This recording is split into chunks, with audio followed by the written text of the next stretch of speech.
this hour. Now, let's also take a look at the futures, and of course there's a little bit more angst out there when you look at the global commodity crunch, or certainly a lot of investors looking at what that could mean for their portfolio. So the global commodity shock is hanging over, of course, these markets today more than yesterday. Haven demand is supporting bonds as Fed rate hike bets are also being scaled back. This is a picture for the Euro Stoxx futures. They're down, they're opening pretty much flat. Now, it will play out more on the commodities with, for example, Brent 112, gas oil also gaining some 8%. There has definitely been a move to a lot of commodity producers realizing the impact this could have. Of course, Russia's invasion of Ukraine imperils flows of crops. So we look at wheat, which should be, of course, gaining the most since, I think, in 14 years, since 2008, but it also imperils the flows of energy and metals. Now, some of these equity indices, okay, the FTSE is gaining some 0.4%. That's probably supported by companies such as BP. You can see the IBEX is down 0.2%. And then if you look at the foreign exchange, there's not that much of a bid for some of the Haven assets, but really it's the commodities right here where we need to keep an eye on. Gold spot, 1,943. Now, this is your cross-asset check, the wheat, and we have been trying to figure out exactly who will suffer the most from these wheat prices. You can see just in the last 12 hours, wheat gaining some 7.6% through our Bloomberg analysis. And I urge everyone to check out our MLive blog, but also our stories on the website and on the terminal. If you look at wheat prices and the longer forward contracts, it could be the Middle East that will suffer the most food inflation. Now, let's also get over to our Bloomberg MLive managing editor, Mark Cudmore. Mark, good morning. You're looking at the impact that we're seeing across commodities. Yes, absolutely, Francine. You've been talking about commodities there, and that's absolutely the focus in markets. On yesterday's show, we talked about how the economic impact of this Russian invasion of Ukraine was pretty small outside the commodities channel, but the commodities channel is massive. So obviously there's a bigger humanitarian story here, but this is the Bloomberg Markets Open, and therefore we're focused on markets. And when it comes to macro markets, commodities is the only thing we need to care about. It's been the driver of the story of the last 18 months from the kind of post-pandemic bounce, but it is getting a nitro boost this week. Now, in the last 25 years, commodities were only a relevant part of the story twice. Going into the GFC, when oil prices rose to $150 a barrel, which was that last inflationary impulse going into the crisis, and again for the Arab Spring in 2010. The surge over the last 2 years was more than we saw in either of those two times. It was incredibly rapid. And it's after a decade between 2010 and 2020 where commodities were kind of irrelevant as a driver. If anything, they were deflationary. So this is why the market is ill-prepared for this. This is why we've seen the change in central bank reaction function, the surge higher in yields. Now, we've suddenly got into this underlying story of the last couple of years of a massive amount of stimulus going into commodities that are unprepared for this increase in demand. We suddenly got this Russian invasion of Ukraine. Ukraine is the breadbasket of Europe. Russia is one of the world's largest supplier of commodities. And we have seen the Bloomberg Commodity Index do another 20% this year alone after the surge we'd already seen.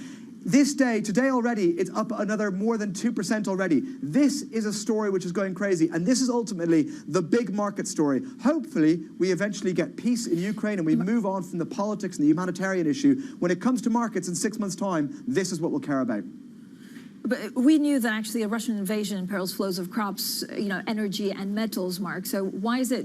It seems to be playing out in the markets more today than it was yesterday. Is it a catch-up from the markets, or is it realization that actually this conflict could last for a very long time and be more deadly than expected? That's a great question, Francine. There's a few elements to it. One is the real outperformers in this commodity surge are the really, really inflationary ones. It's not gold. It's not silver. Yeah, sure, they're doing fine. It's not the precious metals. It's energy. It's food prices. It's the thing that affects consumers and industry most. It's the worst type of inflation out there. And that's the second element. Today, we're really grasping the narrative of a stagflationary impulse. I don't think that'll last in markets. I think we'll go back to trading an inflationary theme at some point. But at the moment, the market is trading a stagflationary theme, and that's why I'm more shocked. And the third element is we've only just realized the amount of uncertainty we have about Russian oil. Remember, most of the world aren't commodities experts, so they just look at the headline prices. And when we saw the reaction of oil prices come down on Friday, we're like, oh, obviously the invasion was priced. Oil prices already risen enough. This has passed. Now we're suddenly going, wait, this isn't near priced. We don't know how many billion barrels a day of Russian oil will not reach the market in a week or two. This problem could get a lot worse. Yeah, it's a secondary effects, of course, of some of the sanctions. Mark, thank you so much. As always, our Bloomberg MLive managing editor, Mark Cudmore. Now, President Joe Biden has slammed Vladimir Putin in his State of the Union address, calling him a dictator and saying he will pay a high price for his invasion of Ukraine. That he badly miscalculated. He thought he could roll into Ukraine and the world would roll over. Instead, he met with a wall of strength he never anticipated or imagined. He met the Ukrainian people.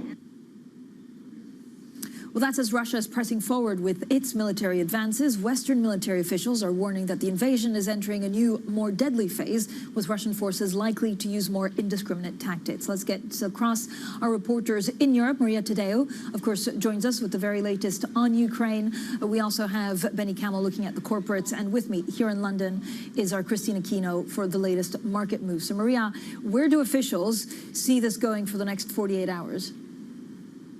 Well, Francine, as you say, there is a real concern that this is going to escalate in the next 48 hours. We have seen already, and by the way, the Ukrainian officials putting out a new report saying that Russia is becoming more aggressive, but also more indiscriminate on the air because they do not want to fight on the ground. On the ground, as you know, Francine, they faced resistance from the Ukrainian army, but also potentially civil and social unrest. They have problems with fuel and they have problems with food. This is now entering into its 7th day. This is a war that's going on for longer than Russia initially anticipated. Remember, they thought this was going to be a quick jump in and out of the country, and it's now becoming a much lengthy conflict. All of this means that for Russia, A, they're running out of patience, but 2, they're also seeing a war that could become more expensive the more it draws on in time. So that makes officials here in Brussels, Francine, concerned that we could see more indiscriminate attacks. If that is the case, and we do see civilian population being attacked, we also see residential and office buildings that we have seen over the past 2 days being under target, then there will be a very real conversation, Francine, about what to do next with the sanctions. So, what else can the West do, especially if civilians come under attack? Maria, meanwhile, Ukraine's also doubled down on its intention to be part of the EU. How feasible is that? Well, yesterday we heard it from Zelensky. It was a very emotional speech at the European Parliament when he said this is really the time to show us that we are one of you. And this is all of this going back to a Sunday interview from Ursula von der Leyen, the head of the Commission, who said Ukrainians are Europeans and we want them in. But Francine, we're being told at this point this is a very long process for a country to join the European Union. To fast track in real terms is not feasible, particularly in the context of war. What we could get next week when European leaders meet in France for a meeting is a declaration on paper that kind of gives a political hint and a clear message that there will be a path in the future. But an overnight accession into the European Union, we hear that this is incredibly difficult. This is just not how the EU works. Maria, thank you. Benny, we continue, of course, to track the corporate response to this. Which other companies have exited Russia since yesterday? So the great sort of uncoupling from Russia continues. We had the first wave that started with BP over the weekend, the commodities, the oil, the energy companies retreating, and now we're sort of seeing a more forceful response, and it's now going into the field of the consumer companies, Apple, Nike, 2 of the probably most iconic US brands out there, both said that they are retreating. Apple said that they will stop shipping its products to Russia.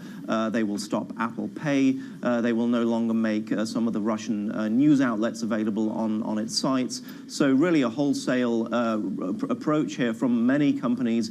We've had companies like Ford, Harley-Davidson come out and say, we will stop working with our partners there or working on the ground. The question really is, how do you do this uncoupling? It's one thing announcing something, but then following through that will be much harder, especially if you are a consumer company, you have shops, you have outlets, you have production on the ground. That's a story that will remain with us in the next couple of weeks to see how that plays out, as well as the response on the ground. How are Russians responding to this? We're getting some anecdotal evidence that people are actually buying things like jewelry, like technology, because their rubles are turning, worthless, and they're trying to put it into something hard and tangible. So those are the things we're continuing to watch, but the exodus really is in full swing right now. Yeah, Benny, thank you so much. And also just moments ago, DHL suspending deliveries to Russia and Belarus. Christine, the Russian Central Bank, of course, also banning coupon payments to foreign owners of ruble bonds. So what's the impact? I mean, the numbers are staggering. It's some $29 billion. Absolutely, Francine. And really the question at the heart of all of this is this. Our investors are wondering whether this could lead potentially to a technical default, because the mechanics of this current ban is very, very hard to understand in terms of the real-world implications at the moment. From what we understand from the documents that came through late yesterday is that it could potentially not be a default technically, because they could be still making those coupon payments. It's just that the payments will not be leaving the country because of the sanctions that are currently in place. But, you know, for investors, is there really a difference between, you know, the technicalities and the realities on the ground? And that is the question that all of them are asking at the moment. Yeah, and again, this could seep through further, right? So you could see a little bit more anxiousness on the markets. What does this all mean for commodities? Like, it definitely will impact the flows of wheat, metals, energy, and it doesn't look like it could abate anytime soon. Absolutely, Francine. I think, you know, what Mark was saying earlier, for instance, what is different now is the time element here and the realization that this conflict could prolong much longer than investors were initially anticipating. And I think now we're seeing that really come through to the commodity prices, which of course is going to make it very, very difficult for a number of central banks who are meeting in a couple of weeks. And, you know, that's already also something that we're seeing in terms of the anxiety playing out in a bond market, because of course yields are going the other way in commodities and really falling massively. We saw some of those moves yesterday were some of the biggest in years, if not decades. And so this kind of tension between lower bond yields and higher commodity prices really poses a problem and quite the conundrum for central banks meeting in the next couple of weeks. I mean, this changes everything, and of course, it also it changes the inflation equation. Also, you know, changes the growth equation. Valerie put together a great chart looking at the two-year break-even inflation continuing to surge to new all-time highs. I don't know if we have that chart, but if you look at real yields, they're sinking deeper into negative territory. I mean, this is, you know, not good for a central bank to look at. This is like their nightmare chart. Absolutely, Francine. And, you know, we know that real yields are usually seen as a canary in the coal mine when it comes to how markets are pricing inflation versus growth. And so that downturn is really potentially worrying for them. And yeah, I think it really will be the question of, you know, how they conduct monetary policy. Is it still the priority to address inflation that is showing signs of really de-anchoring and running away completely, or do they pause to take into account the potential growth hit from these geopolitical tensions? Very difficult situation. Very difficult situation. Christine, thank you so much. Maria Tadeo, our Benny Camel, and Christina Kino looking at the roundup, of course, of the fallout of this invasion. Coming up, with oil continuing to rise, what's next for the commodity sector? We'll have more on that shortly. This is Bloomberg.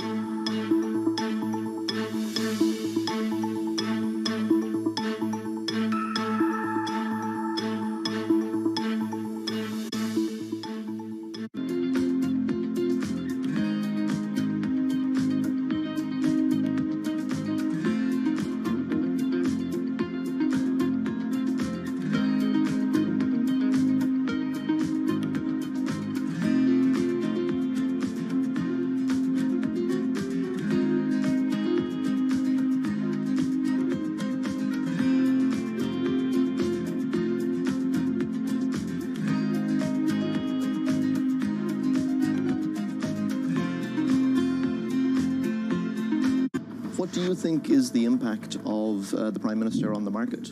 As Mr. Suzuki, who is the Financial Services Minister, he mentioned at his own press conference, and share buybacks is widely used to return profits to shareholders and improve ROE. And how to share out the profits from growth is, totally the decision of the management of each company after carefully taking, all the stakeholders into consideration. And I believe Mr. Kishida has a quite cautious stance on the uniform regulation of share buybacks. And I think because he is giving a consideration to each company's, individual circumstance and, decisions. that capital markets can really help the shift to sustainable and decarbonized global economy. What are you noticing in that as ESG is now the buzzword literally everywhere? It is definitely the topic of conversation in most meetings I have with company CEOs, with investors, with industry groups. It's amazing. Front Row, exclusive interviews with the most influential figures in finance. Lloyd Blankfein. Deflation is a terrible thing. Inflation you could tolerate. Kathy Wood. Tesla will be in the pole position to dominate. Jeremy Grantham. We've had a very, very abnormal honeymoon Goldilocks period. First available on the Bloomberg Terminal, then on Bloomberg Television and Bloomberg.com. Front Row, the best seats in the house for business's greatest minds.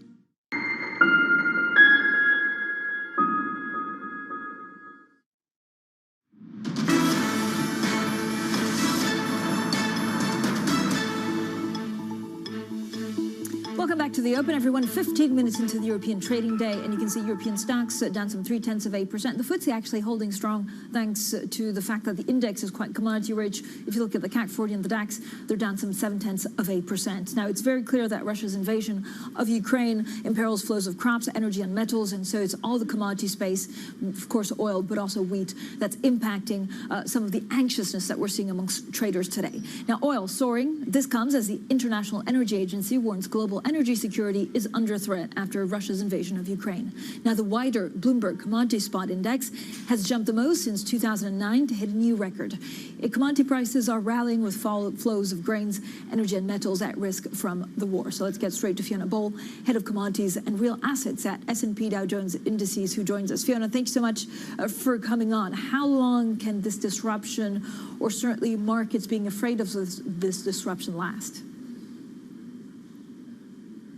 Markets hate uncertainty, and the commodity market, is at the top of the list there. I think, we can't really know how long this might last, but what we need to first get a handle on is what sort of volumes are we talking about, and then to think about how long might we be without those volumes of oil or wheat or some of the metals. So if there's, and Fiona, I don't know if the market is also pricing in a potential of this escalating, of course, in warfare, and we constantly think about, the loss of human life, but also an escalation in terms of sanctions, which means that Russia could actually, turn off the flows of oil and gas, or whether this is just if things stay as they are, this is what happens to commodities. I think in the physical oil markets, if we take them as an example, market participants are already avoiding Russian oil. They're avoiding it for moral reasons, of course, but they're also avoiding it because of issues around trade finance, insurance, shipping and transport. So while there's not officially an embargo, I think we're almost at a point where we have some type of pseudo-embargo in place anyway. Yeah, and what's the impact of a lot of these corporates? I'm thinking of Shell, BP, Exxon, just the latest, exiting Russia.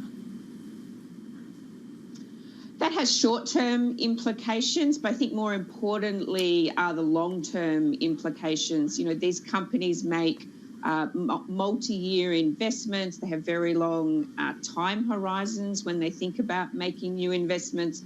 So in terms of availability of conventional oil and gas in Europe, this has, it could have an enormous impact over quite a long period.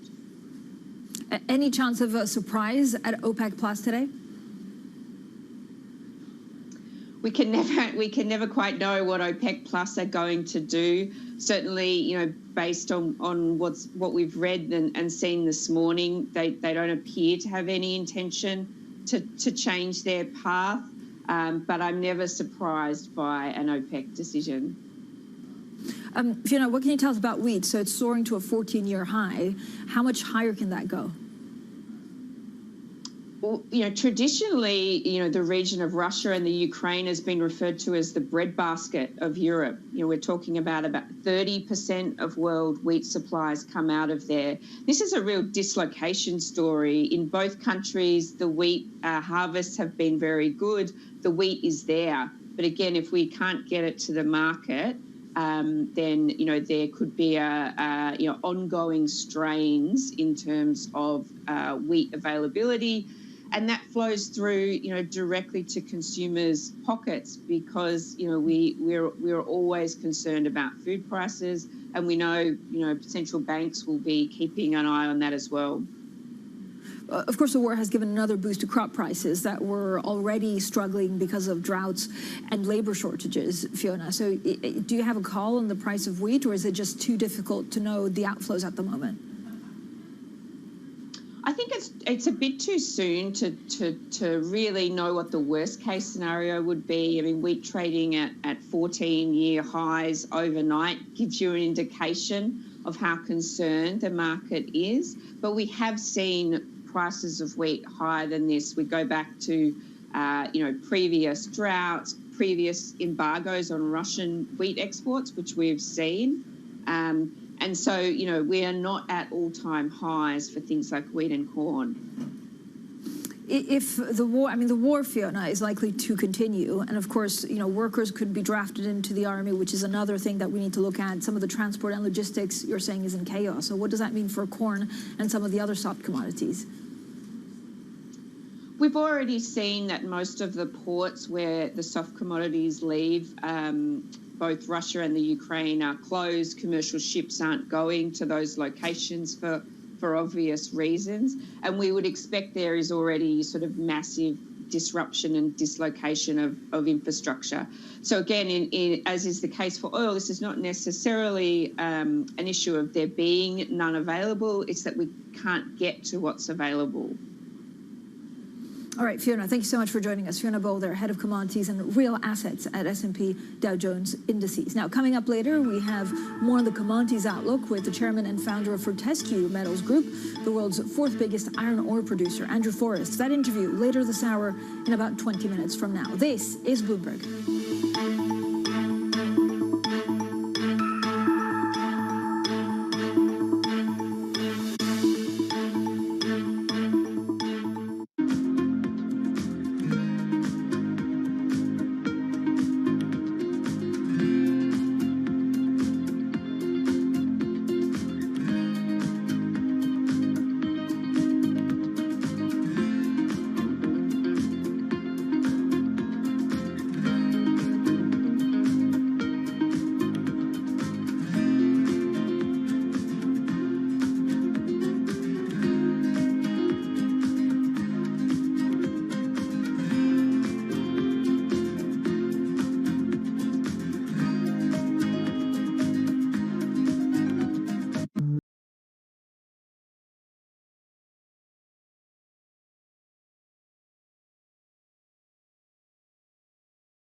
BSO Now is your online home for weekly Boston Symphony Orchestra and Boston Pops performances. See new concerts that go behind the scenes, plus acclaimed archival concerts. Visit bso.org/now, where the music plays on. BSO season sponsor, Bank of America.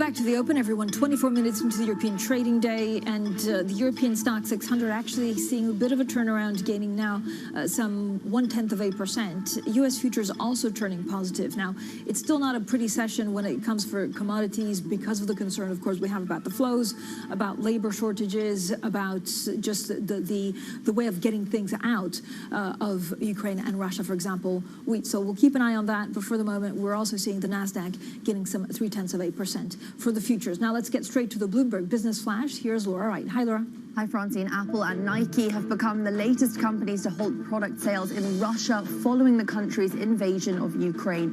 The tech giant is also removing the RT News and Sputnik News applications from app stores outside Russia.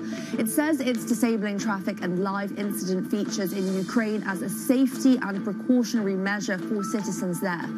ExxonMobil has joined key rivals in exiting Russia as pressure grows on energy giants to respond to the invasion of Ukraine. The U.S. company holds a 30% stake in the offshore oil operation in Russia's Far East. It says it will begin to discontinue operations and leave the venture, though without giving a time frame. Baidu shares have surged in Hong Kong after its revenue and profit beat estimates, signaling the Chinese online giant's efforts to monetize AI technology is really paying off. Revenue for the December quarter rose a better than expected 9%. China's internet search leader blamed the country's slowing economy for weakening ad sales at its core search advertising division. That's the Bloomberg Business Flash. Francine. Thank you so much, Laura. Laura Wright in London. Now, we did see in the last 4 or 5 minutes a reversal, actually, when it comes to European stocks. Also, U.S. futures pushing forward and gaining. Now, the war in Ukraine and sanctions on Russia did trigger a surge in commodities, fueling concern about the economic outlook.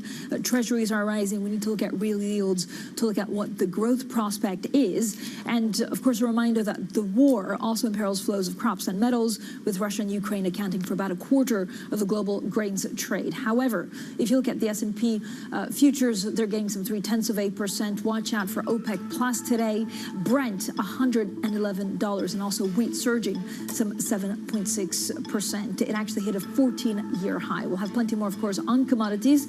Also coming up as the war in Ukraine escalates, how should investors respond to the crisis? We'll get the views of Dan Kemp, Global Chief Investment Officer at Morningstar next. This is Bloomberg.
nuestro estudio, nuestro experimento, no hemos pintado todos los edificios de blanco, sino estos más asequibles de pintar. Y ya hemos detectado reducciones medias en el área metropolitana de 0,8 grados aproximadamente en un periodo de ola de calor y con picos máximos de 4 grados de disminución en un momento puntual del día, en una zona puntual del día.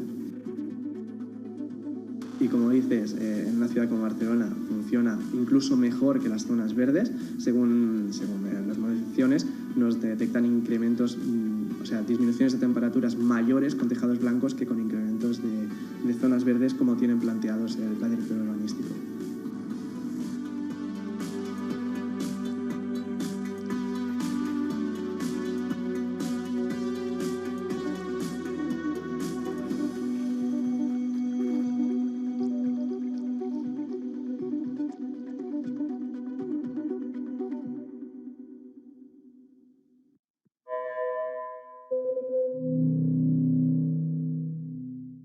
stocked early enough all these precious materials you were just mentioning, and we were on the lucky side that our prognosis was spot on in a way, forecasting what kind of material we would need and what quantity we would need. It's really a reminder, isn't it, just how sensitive the markets are to any commentary about trade. We did see some pressure on the yuan, we did see some pressure on the futures. That is now being reversed.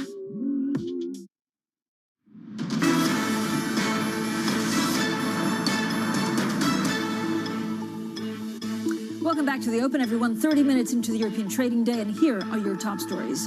Moscow's assault on Ukraine enters a more brutal phase as Kyiv's allies step up sanctions. China edges away from Russia, calling it the conflict a war. The corporate exodus continues. Apple and Nike halt product sales in Russia, while Exxon takes steps to exit an oil and gas project. And Brent crude passes $110 per barrel as the IEA warns the invasion threatens global energy security. OPEC Plus meets today and global commodities surge. We speak to Fortescue Metals Chairman Andrew Forrest this hour. Now, this is a picture of the latest assets. If you look at some of the European stocks, they were down quite significantly. Now, overall, they're gaining some 0.3% for the European stocks 600. Actually, we're seeing a bit more of a reversal. They're pretty much undecided about whether they want to have a small gains. The FTSE gaining some 0.7%, largely supported by commodities. The biggest story is on commodities. But a reminder, we've also seen a reversal in U.S. futures in the last couple of minutes, so they're now gaining a little bit. The war, of course, imperils the flows of crops, of metals and energy, which is why we're seeing some of the sectors moving the most, including energy, metals, Brent at 110. Remember, there's OPEC Plus also meeting later today. So let's straight go to the sectors that are moving the most. You can see energy getting some 2%. That's what's giving some of the commodity-rich indices an idea or supporting them.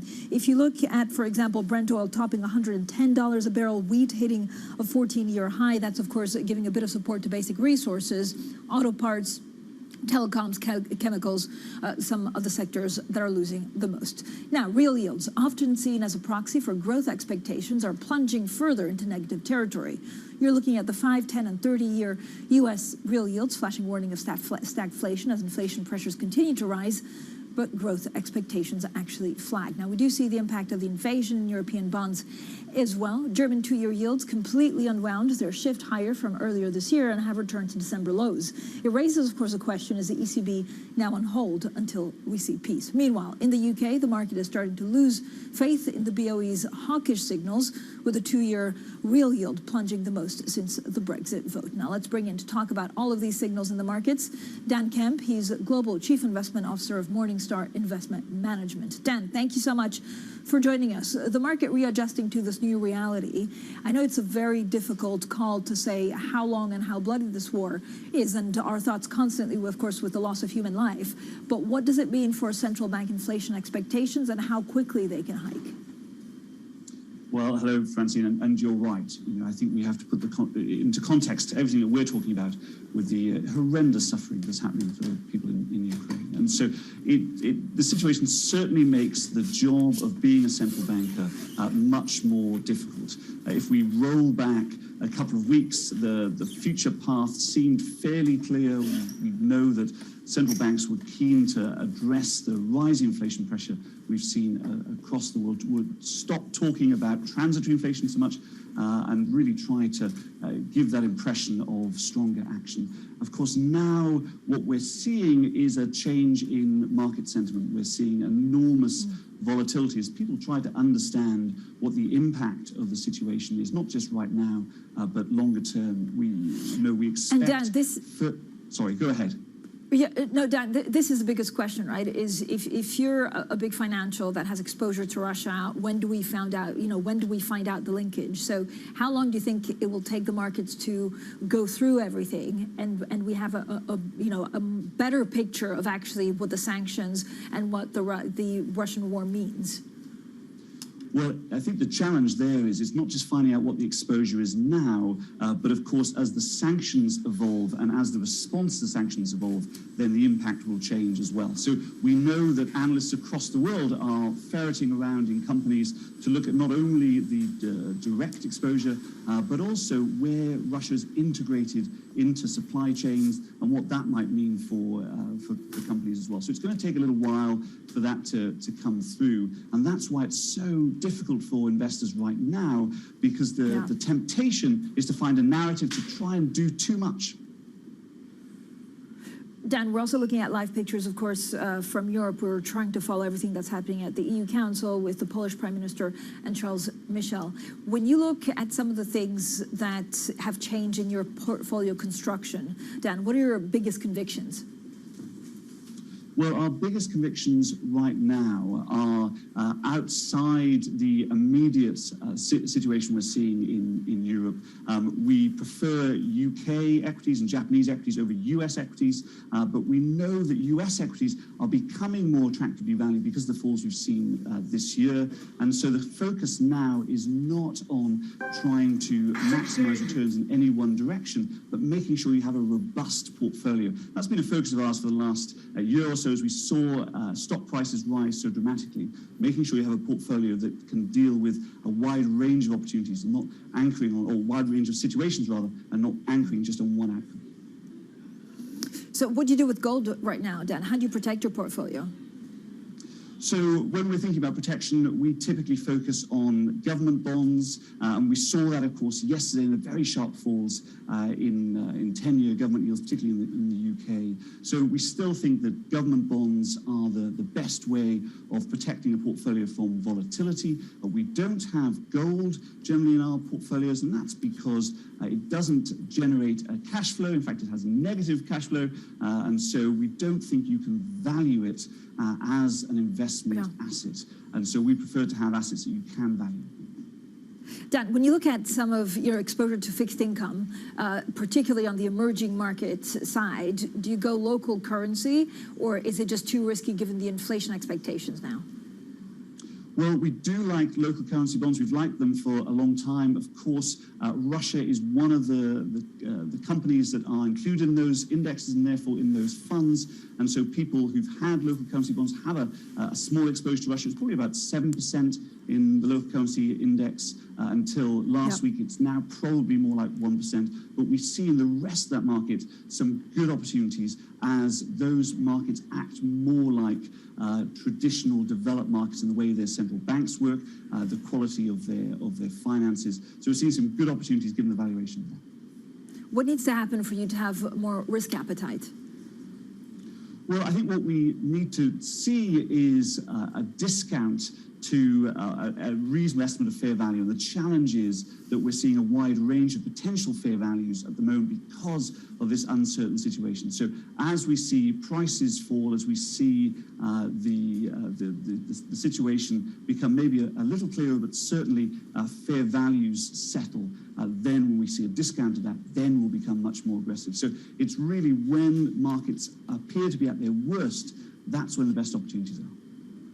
Yeah, but presumably not Russia. And we're just getting some breaking news. You know, Russia plans to pay the OFZ bond coupon today. This is according to an official who spoke to Bloomberg on condition of anonymity. The same person speaking to Bloomberg saying that foreigners' ability to access coupon payment not clear. I don't know whether you had any exposure to Russia and what you would do with that right now. I mean, you can't trade it.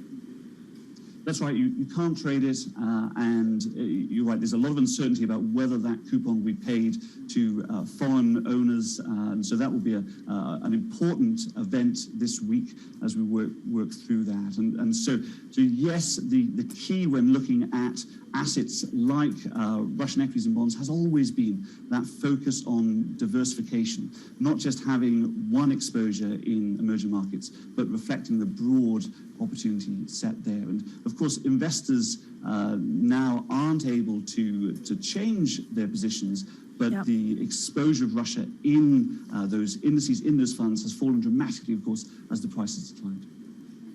All right, Dan, thanks so much. Dan Kemp there, Global Chief Investment Officer of Morningstar Investment Management, joining us this morning. So we'll have plenty more, of course, on the latest headlines crossing the Bloomberg terminal on this Russian bond coupon, a Russian official speaking to Bloomberg on condition of anonymity. I think the most significant part of what he's told us is that foreigners' ability to access coupon payment is unclear for the moment. Coming up, we speak to the founder and chair of iron ore producer Fortescue Metals Group. We'll discuss the war in Ukraine, commodity prices, and, of course, renewable investments. That's coming up shortly, and this is Bloomberg.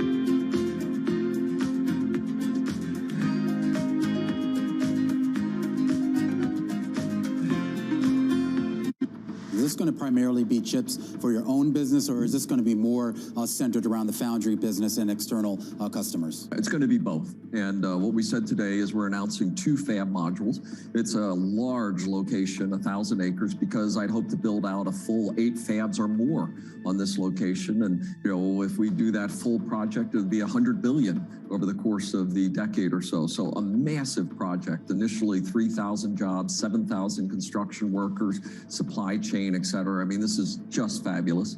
And the products will be our most leading edge chips. So as we said, this will be the angstrom era when we're going to 2 nanometers and below into the angstrom era. So it'll be the most advanced chips, potentially the largest manufacturing location in the world. We'll use its output for our internal products, but also for those of the foundry customers as well. So it's going to cover both.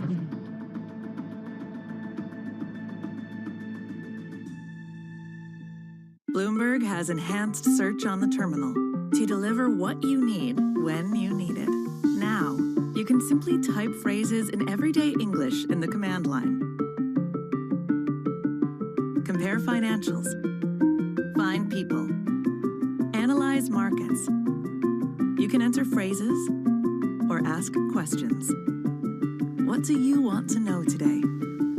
Ask a question or visit SearchGo to find answers now.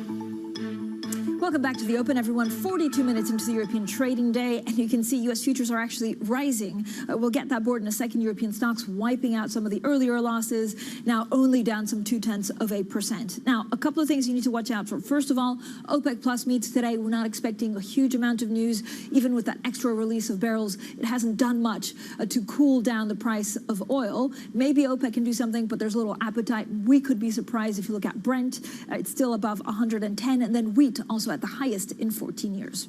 Now, as the fallout from the war in Ukraine continues, Fortescue Metals is among a growing number of firms and institutions retreating from Russia. The world's 4th largest iron ore producer is pulling back on its renewable energy investments, and the chairman, Andrew Forrest, told ABC News that the company is retreating from green hydrogen projects underway in Russia. He joins us now here in London. So, Andrew, thanks so much, and welcome to the studio. I mean, we've been through a week, and of course, we constantly think about the people in Ukraine and the horrendous things they have to go through. But the market is really roiled because we don't really know how deep these sanctions go, the second round and third round effects. Should all chief executives just quit Russia on moral grounds or on reputational backlash grounds? Yeah, I think it's absolutely like investing heavily into the most polluting form of fossil fuel, something which is going to help destroy the lives of your children, would be to keep investments in Russia now. So what does that mean for the global commodity complex? I mean, we're seeing flows, and wheat is being hit, oil is being hit, any kind of form of energy is being hit.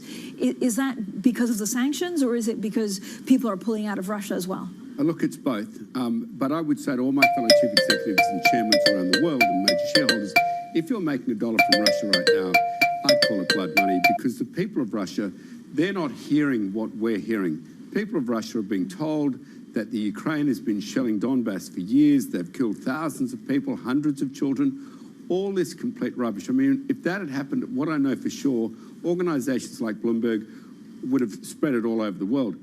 It hasn't happened, yet the wise, intelligent business people of Russia are believing this. Okay, why? And actually, so you're talking about then a war on misinformation that the West can't, I mean, what does the West do to counter that? Well, look, I think the worst thing you can do as a leader is completely lie to your people. You know, in order for you to maintain power or for you to fulfill your personal objectives, you've had to get your population to come with you on a lie. That, I think, is the absolute height of criminal irresponsibility for a political leader or for any form of leader.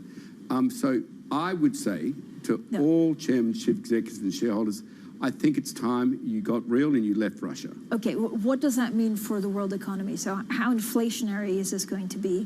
What does it mean for commodities going forward? What are you looking at? Look, there'll be some turbulent waters, but I can tell you they won't be hurricanes and typhoons and cyclones.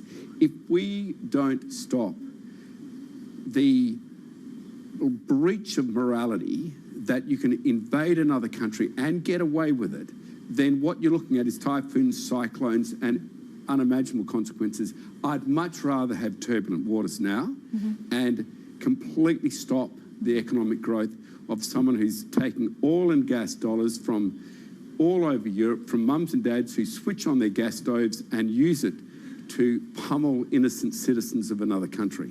Andrew, you understand the commodity complex like almost no one else in this region. How can Europe sever its dependence from Russia on that?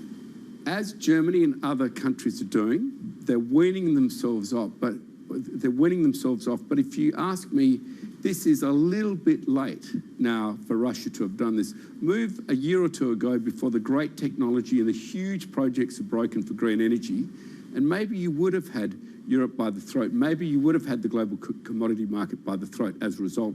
But you now have green energy, which is proven, which is being developed and can be ramped up at a scale. If we start putting the capital we'd put into fossil fuel into green energy, we will become energy independent from Russia very, very quickly. Yeah, but there's a timeline problem, right? Very quickly is what, 2, 3 years, 5 years? Oh, I think 2 or 3 years. I mean, if Europe and the world got serious about it, you could become energy independent completely in this decade.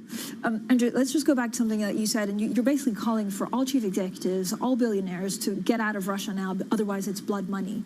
But do you think that helps in the war of misinformation? If you believe that Russian citizens don't understand what's going on or think the war somehow is justified because of the actions in the past, does your action pulling out of Russia help in that? Yes.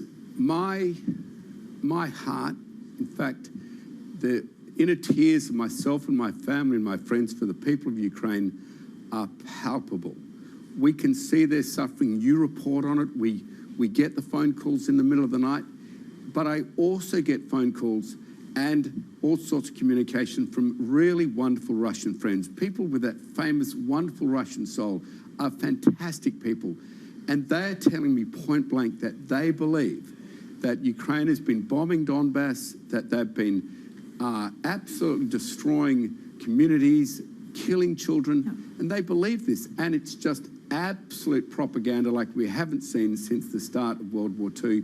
And I'm just reaching out to the Russian people and say, please watch media other than your own governments. Please know that this is unprovoked aggression and this should be done over a table, not over a battlefield.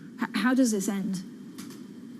I mean, there's now a threat of nuclear war. The Western allies are very much speaking with one voice. Are we looking at disaster? There's easily enough power in the world, if we wish to use it, to put this to an end overnight. Now, we're not coordinated. We're spasmodic. Some nations are even neutral on it. They don't know which way to go.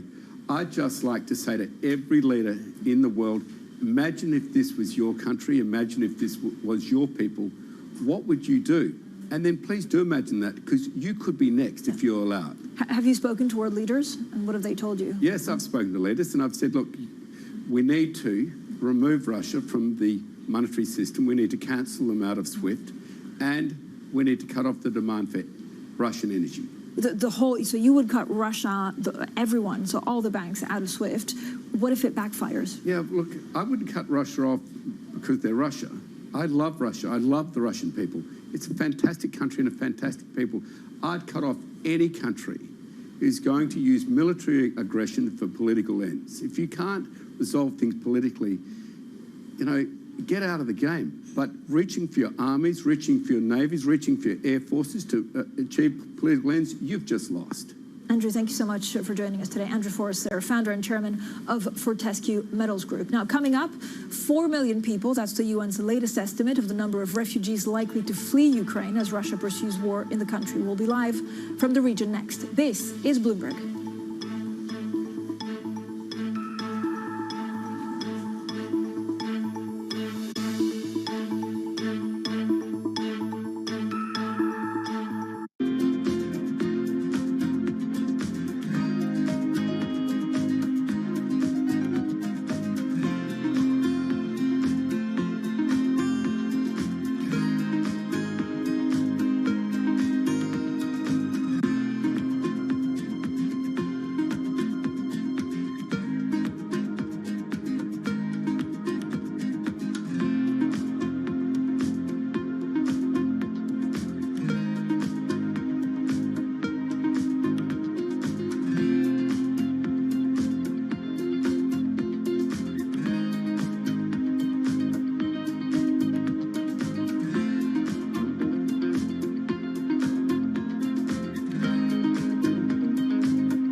energy prices and a short supply of key chemicals that produce synthetic fertilisers are sending pig, cow and horse manure prices soaring. Even human waste is in demand as farmers hunt for alternatives. Fertiliser helps increase crop yields. You can see how much moisture is held into this. It's a lot of organic material into the compost, so it breaks down. The manure and the straw breaks down into a friable mix that can be mixed into your soil in the ground and for growing a whole range of different vegetables. Holds the nutrients in, holds the water in, and it really increases the kind of biodynamic profile of the soil. The recent price spike could mean more farmers going organic for the long term.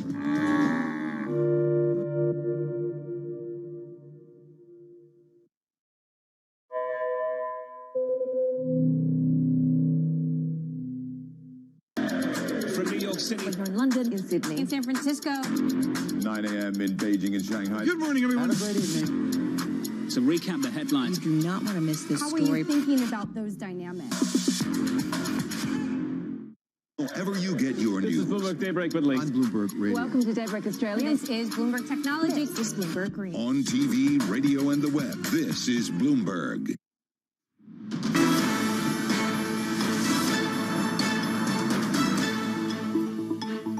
Welcome back to The Open. Still with us, Andrew Forrest, Fortescue Metals Chairman. Andrew, we were talking, of course, about the implication of the Ukrainian invasion of Russia and what it means for energy security. I know you're working on Infinity Train, which is what a self-charging train to move iron ore. Like, how close are we to something like that? We're close. I mean, this is for trains all over the world who go from altitude to sea level.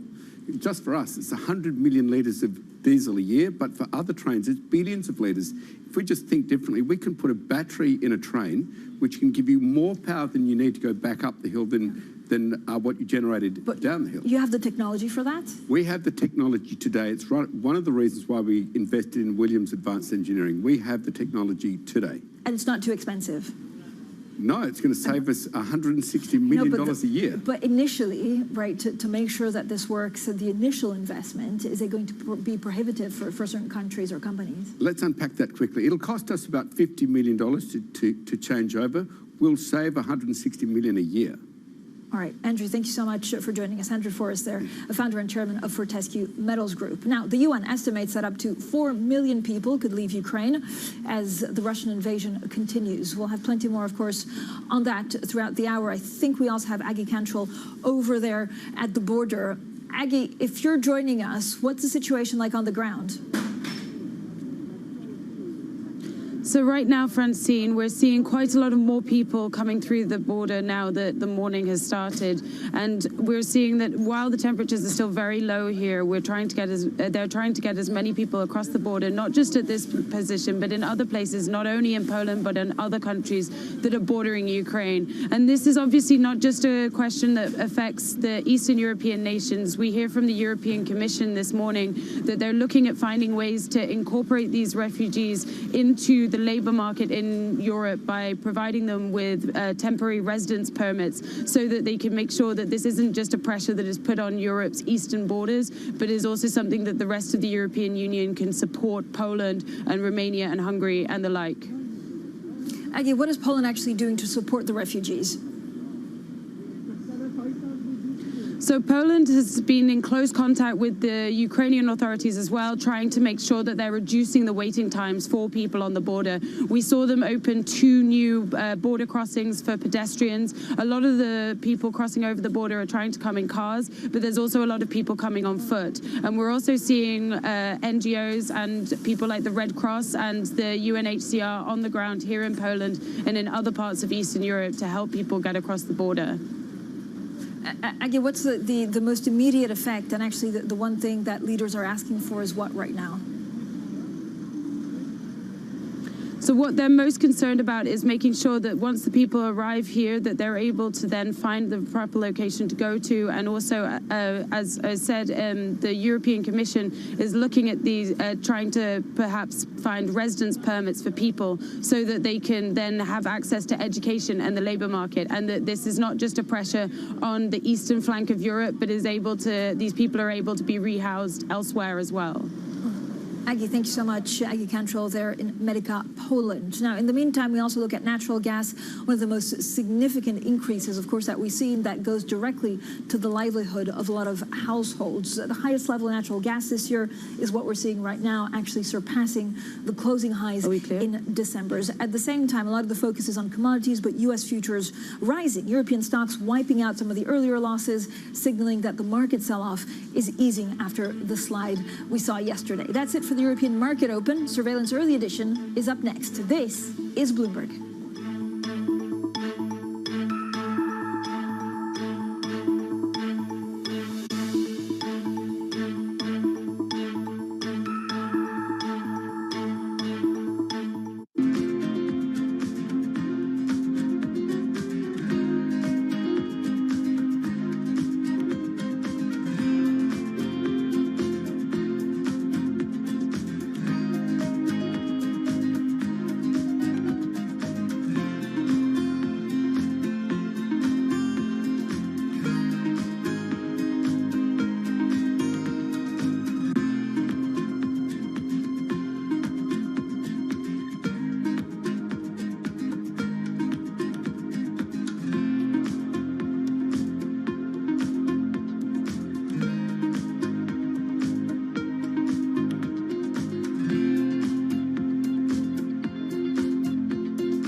Has announced it's moving 8,500 more troops to Eastern Europe.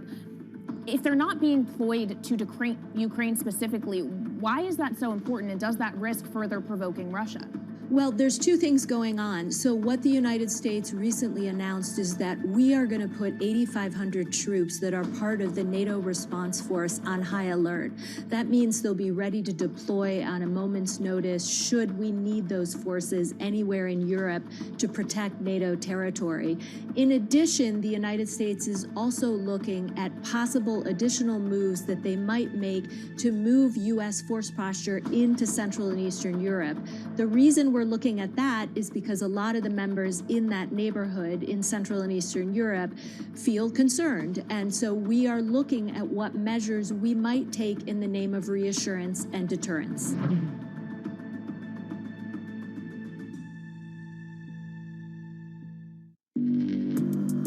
Access the financial world on demand.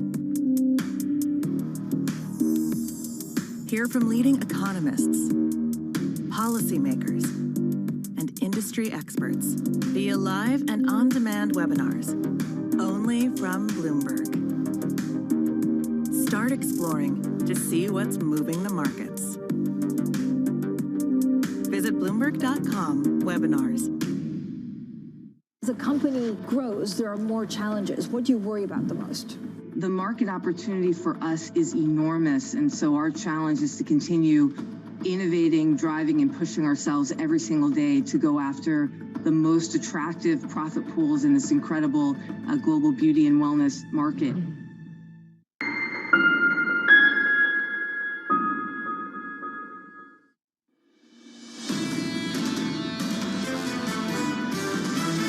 A Russian dictator invading a foreign country has cost around the world. I think I have a better idea to fight inflation. Lower your costs, not your wages. I can announce the United States has worked with 30 other countries to release 60 million barrels of oil from reserves around the world. This is Bloomberg Surveillance, Early Edition with Francine Lacqua. Good morning, everyone, and welcome to Bloomberg Surveillance Early Edition. I'm Francine Lacqua here in London, and here's what's coming up on today's program. Moscow's assault on Ukraine enters a more brutal phase. Kyiv's allies step up sanctions. China edges away from Russia. Biden calls out Putin. The U.S. president uses his State of the Union address to brand his Russian counterpart a dictator and says that he will pay a high price. Brent crude soars past $110 per barrel. The IEA warns the invasion threatens global energy security. Gasoline spikes. OPEC Plus meets today. And stay with Bloomberg Surveillance Early Edition. This hour we speak to the chief executive and founder of the world's largest crypto exchange, his CZ from Binance. He joins us shortly. Send in your questions on IB Plus TV Go. Now, first things first, let's check in on the markets. Now, in the last 30 minutes or so, we actually see a reversal. The European stock 600 still in negative territory, but the S&P futures over in the U.S. in positive territory. Of course, the brunt of the rise is going on to energy, partly because, no pun intended, it's on Brent 111. We'll have to see what OPEC Plus decides to do. For the moment, it looks like they're staying put.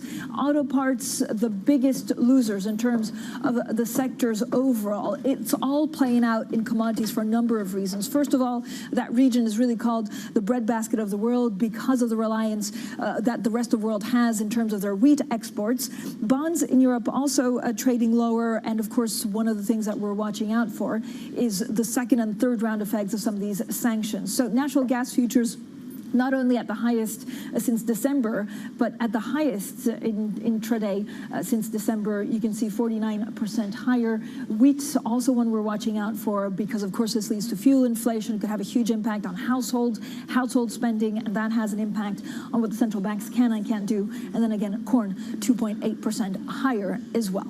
Now, President Joe Biden slams Vladimir Putin in his State of the Union address. The U.S. president has called his Russian counterpart dictator and says he will pay a high price for his invasion of Ukraine. He badly miscalculated. He thought he could roll into Ukraine and the world would roll over. Instead, he met with a wall of strength he never anticipated or imagined. He met the Ukrainian people. Well, that's as Russia is pressing forward with its military advances. Western militia officials are warning that the invasion is entering a new, more deadly phase, with Russian forces likely to use more indiscriminate tactics. Maria Tadeo joins us from Brussels with the latest on the international political reaction. So, Maria, where do officials actually see this going in the next 48 hours?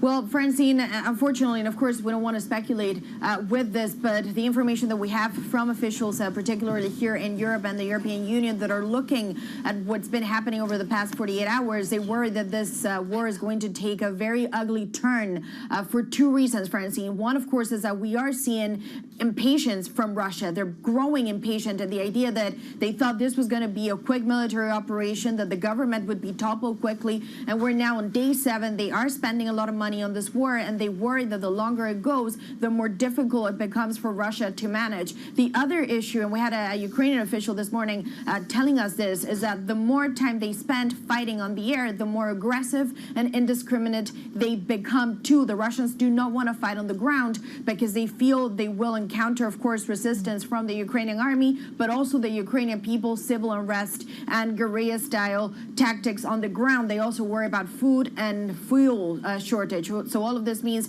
that Russia is trying to accelerate these operations to do it in a way that is more brutal for the civilian population, but in a way that could advance their military targets for the Europeans. What they worry about is that this is going to turn into now a very ugly phase of the war that has an impact on people, and we're seeing that, of course, already with the refugees trying to flee war. I mean, already those pictures are just so horrific, it doesn't even bear thinking about how much worse it could get. Our Europe correspondent, Maria Tadeo, there. Now, Russia's assault on Ukraine is having a severe impact on markets across the board, from a corporate exodus from Russia to multi-year highs in commodities, and even a case where foreign bondholders of Russian OFZs may not get their coupon payment. Now, to break all of these angles down, we're joined by our managing editor, Benny Camel, our executive editor for commodities, Will Kennedy, and our markets editor, Christine Aquino. Benedict, let's start with you. We continue to track the corporate response to this. Which other companies have exited Russia since yesterday? So after the first wave of, should we say, sort of the commodities space, we're now seeing a second withdrawal, a second sort of uncoupling from Russia. And this is the consumer space and the brands that people know. Most notably, we had Apple, we had Nike, we've had Disney come out overnight saying they will stop doing business. Apple said they will stop selling their products in Russia. They will stop offering Apple Pay.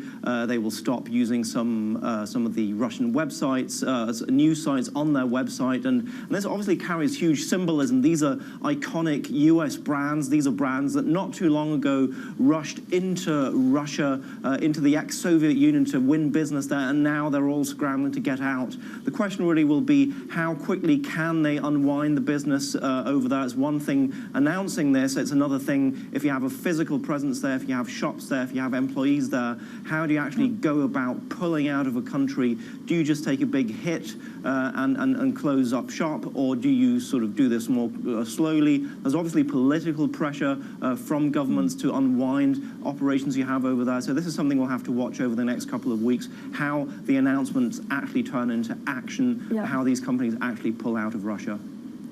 Yeah, a lot of chief executives, of course, in crisis mode, trying to figure out how to extricate themselves from Russia. Well, not only do commodities such as wheat and oil a record-breaking surge, but the natural gas suddenly at a record high on concerns over supply.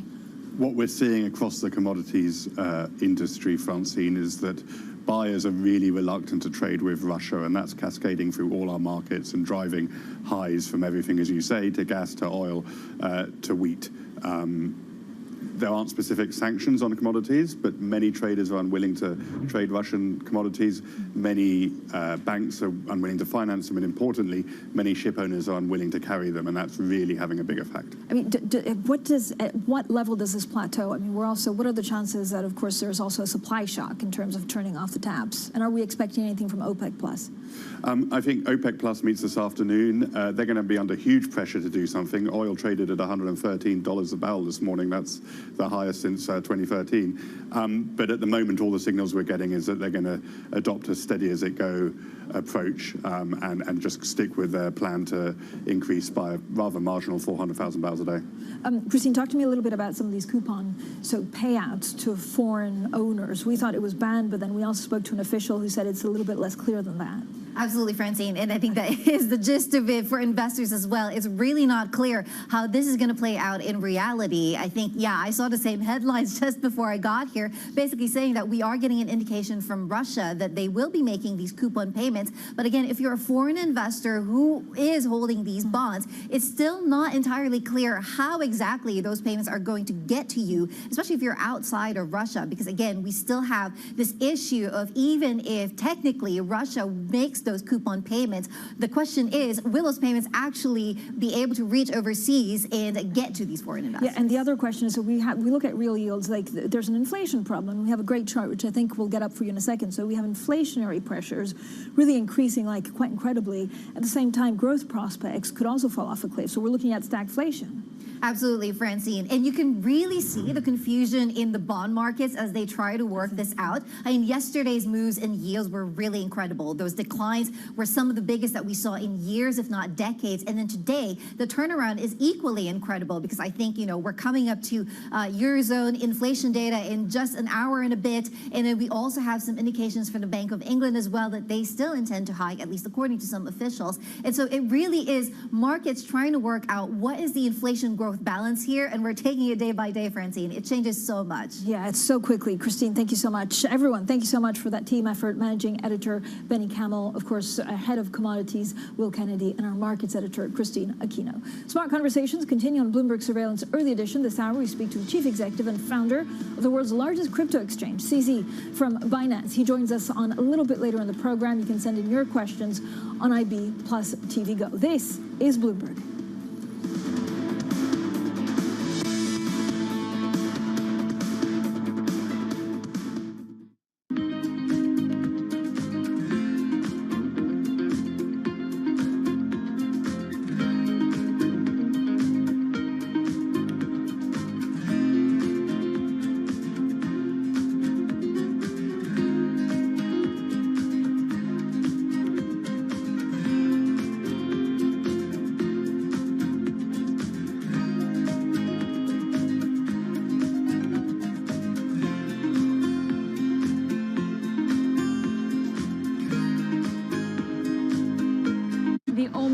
Variant and the latest wave have an impact on not only consumer trends but your business, and do you expect the booster shots to make a difference? Yeah, booster shot will make a huge difference. I think it's been accelerated by the huge leadership of the current Prime Minister Kishida. And I'm hopeful that our business will come back in Japan around perhaps mid-February to end of February, because we expect that a peak time will come around that time. And then the government will shift toward the reinvigoration of consumer. That will help us. And we had seen the huge comeback of the business in December when the things were toward the normalization. So I believe the business will come back, and I'm very much hopeful.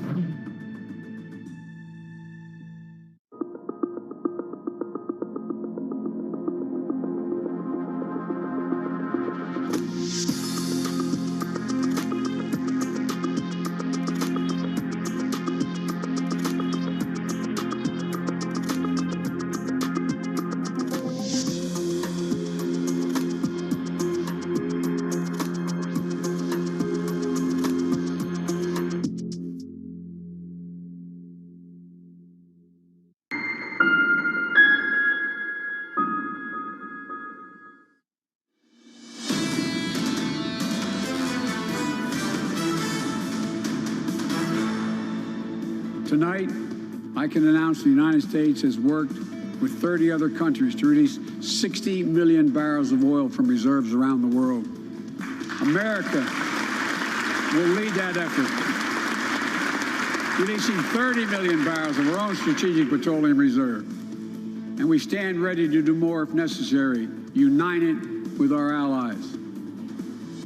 Well, that was Joe Biden in his latest State of the Union speech, talking about the release of more oil from the strategic reserves. If you look at oil, and actually that 60 million barrels of oil did not really do much to help the energy situation. Brent is still at $111. The picture is that we're not sure we could get a surprise, but for the moment, OPEC Plus not really meant to do anything, but they start meeting this afternoon. Some of the other commodities, and again, it's not only about energy, it's metals being impacted, some of the softer commodities because of the place of Ukraine and Russia in the world. Of course, it's also impacting corn, natural gas prices. You can see 38% higher. It's actually pretty incredible on how fast, and the market's looking at the situation and saying, well, this will have a longer term impact maybe than they thought yesterday. Now we're joined by Trevor Greetham, head of multi-asset at Royal London Asset Management. Trevor, thank you for joining us. When you look at some of the commodities, I mean, I'm a little bit uneasy about, the market is certainly U.S. futures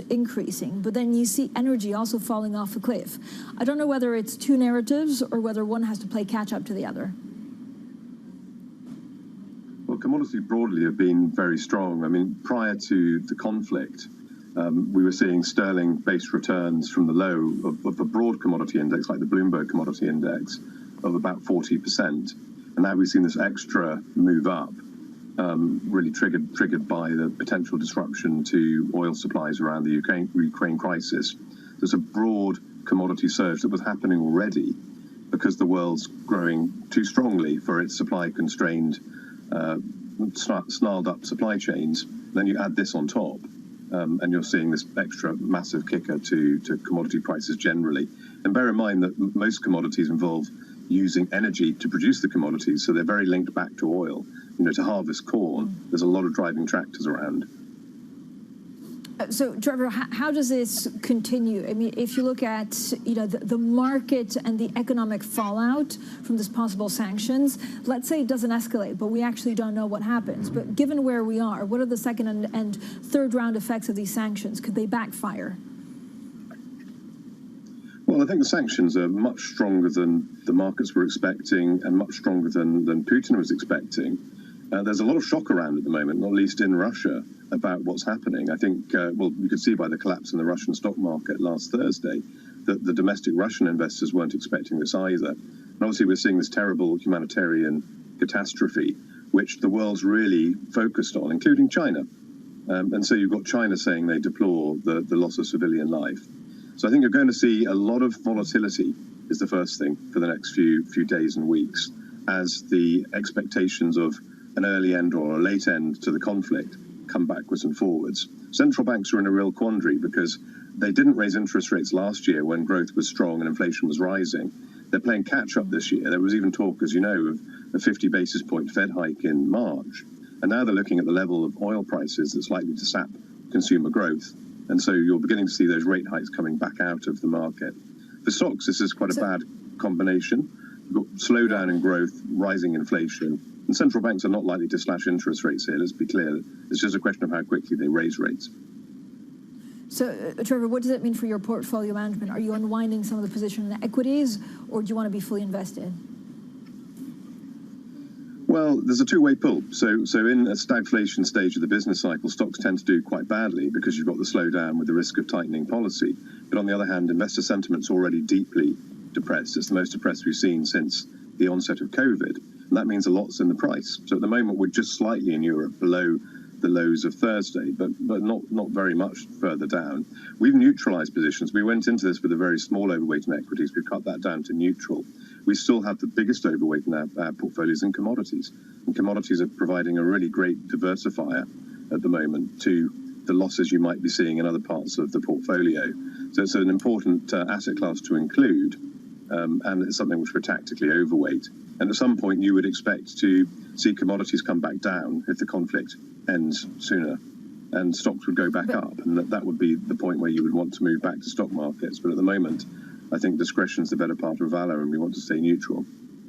But how quickly, actually, could if there's a de-escalation of the conflict, and of course, as sad as it is, it doesn't look like it this way, but we could be pleasantly surprised.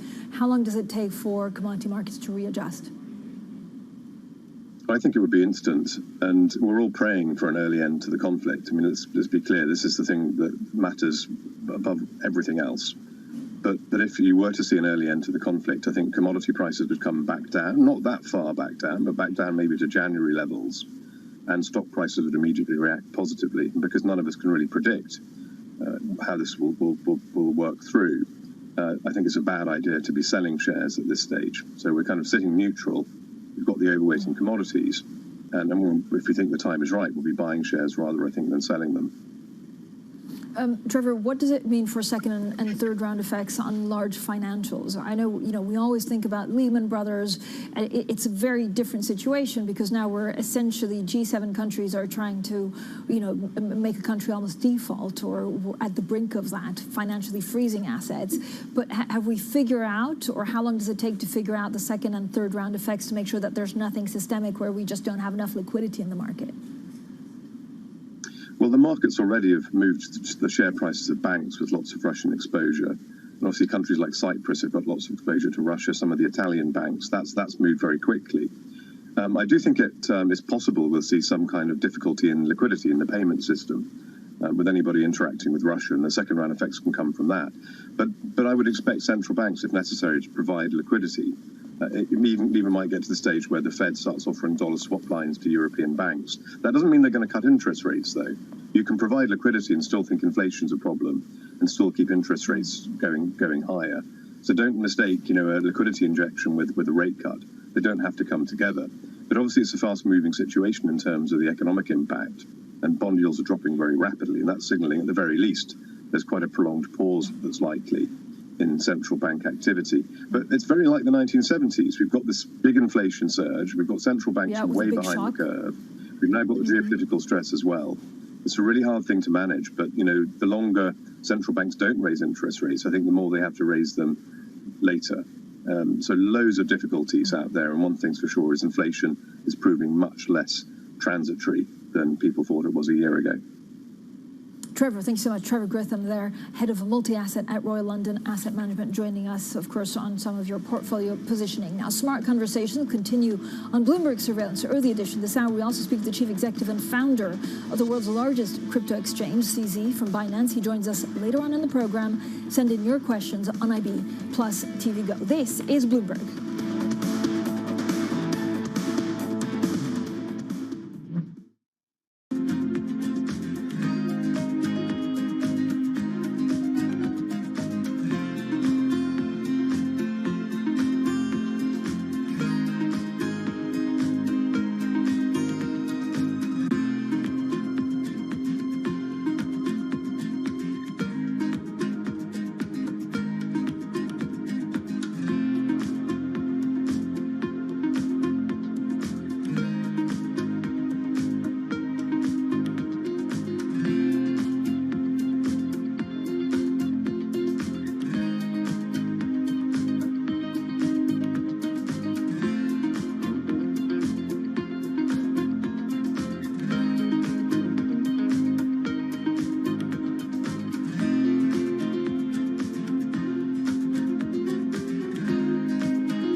behind me, you can see SpiceJet 737 MAX aircraft.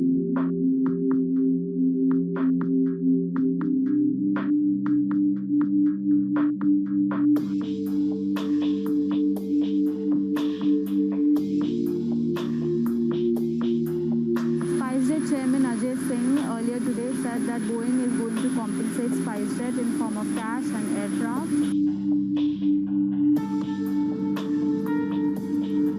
There's a big celebration happening at the Gwalior airport. As you can see, they've literally rolled down the red carpet for SpiceJet chairman Ajay Singh. There are balloons, there are flowers. This is a big deal for SpiceJet because it is the only Indian operator of Boeing 737 MAX planes currently. How difficult was it to go to investors and say, invest, give money, put money into a travel tech company within this environment? It wasn't that difficult because TravelPerk is doing much, much better than the rest of the industry. In fact, we are at the moment growing at 4 times revenue of pre-COVID numbers. I think what we've seen during this period of time is that communicating via video is not a fad. We are using it in all aspects of our lives, for work, for learning, for communicating, for staying in touch. This is a market that over the past few weeks has made it clear it wants to go higher. It got a little spooked by the idea that geopolitical tensions are rising.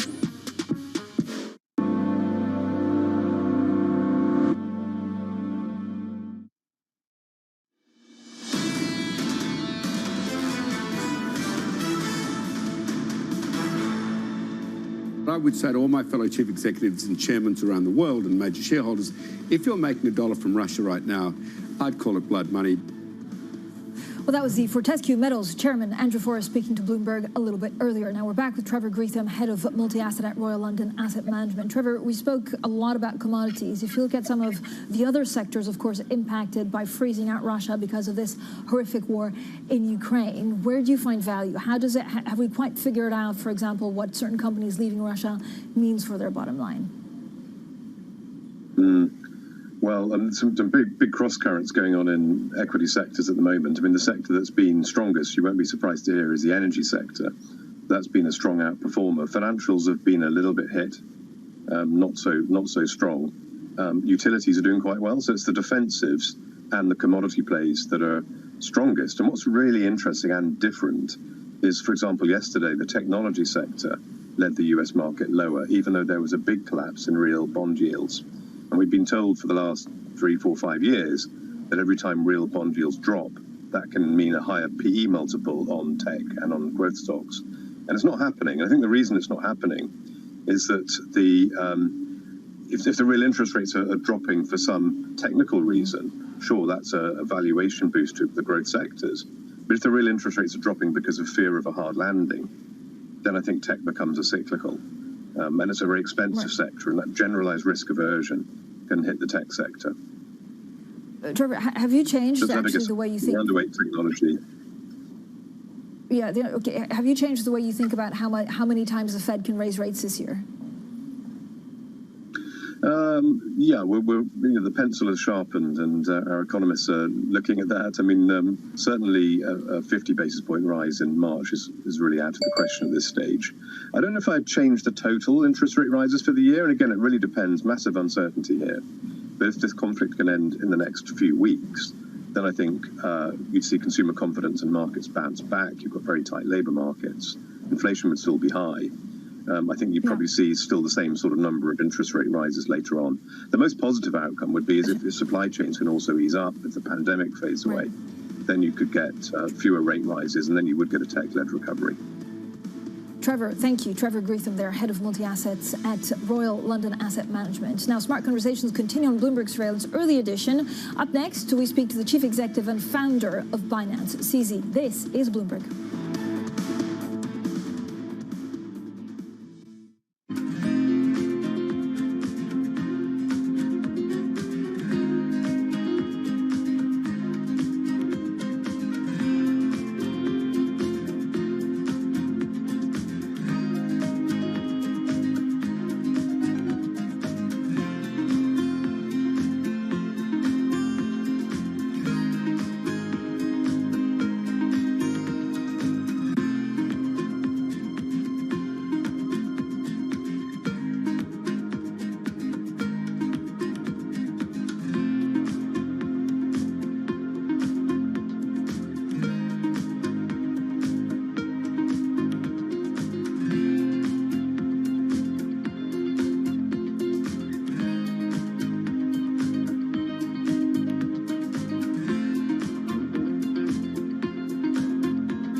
When you think space, you probably think one space agency that travels under the radar is ESA, which is surprising considering what the European Space Agency has achieved and how vital it is to the global space industry. We've collaborated with pretty much everybody who is involved in space exploration. But ESA wants to be a leading force in furthering humanity's mission into space. Commander Ground, do you copy? Copy. If we want to have successful human missions to Mars, we are going to have to learn to live and work off-world in a different way. The place where we are going to learn to do that is on the moon. Can ESA help humanity take its next giant leap? Lots happening on Wall Street. It's the basic law of economics. The Fed is telling us this is transitory. Need to catch up? This is Bloomberg Wall Street Week. I'm David Weston. We've got the information and insights. David, you just hit the nail right on the head. From businesses most influential and instrumental. And that's the way you run good risk management. But we need to invest in our systems. Bloomberg Wall Street Week premieres Friday with replays all weekend on Bloomberg Television and Radio.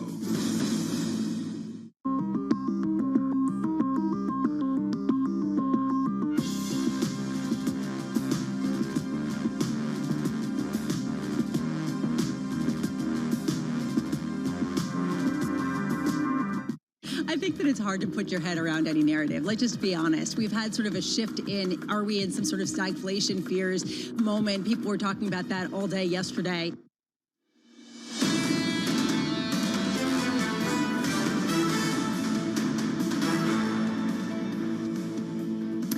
This is the picture for the markets. If you look at the impact, of course, of Moscow's assault on Ukraine, it enters a more brutal phase. Kiev's allies step up sanctions. China edges away from Russia. Biden calls out Putin. The U.S. president uses his State of the Union to brand his Russian counterpart a dictator and says that he will pay a high price. Brent's crude soars past $110 per barrel. The IEA warns the invasion threatens global energy security. Gasoline spikes. OPEC Plus meets today. And stay with Bloomberg Surveillance Early Edition. Up next, we speak to the chief executive and founder of the world's largest cryptocurrency exchange, CZ, from Binance joins us. Send in your questions on IB Plus TV Go.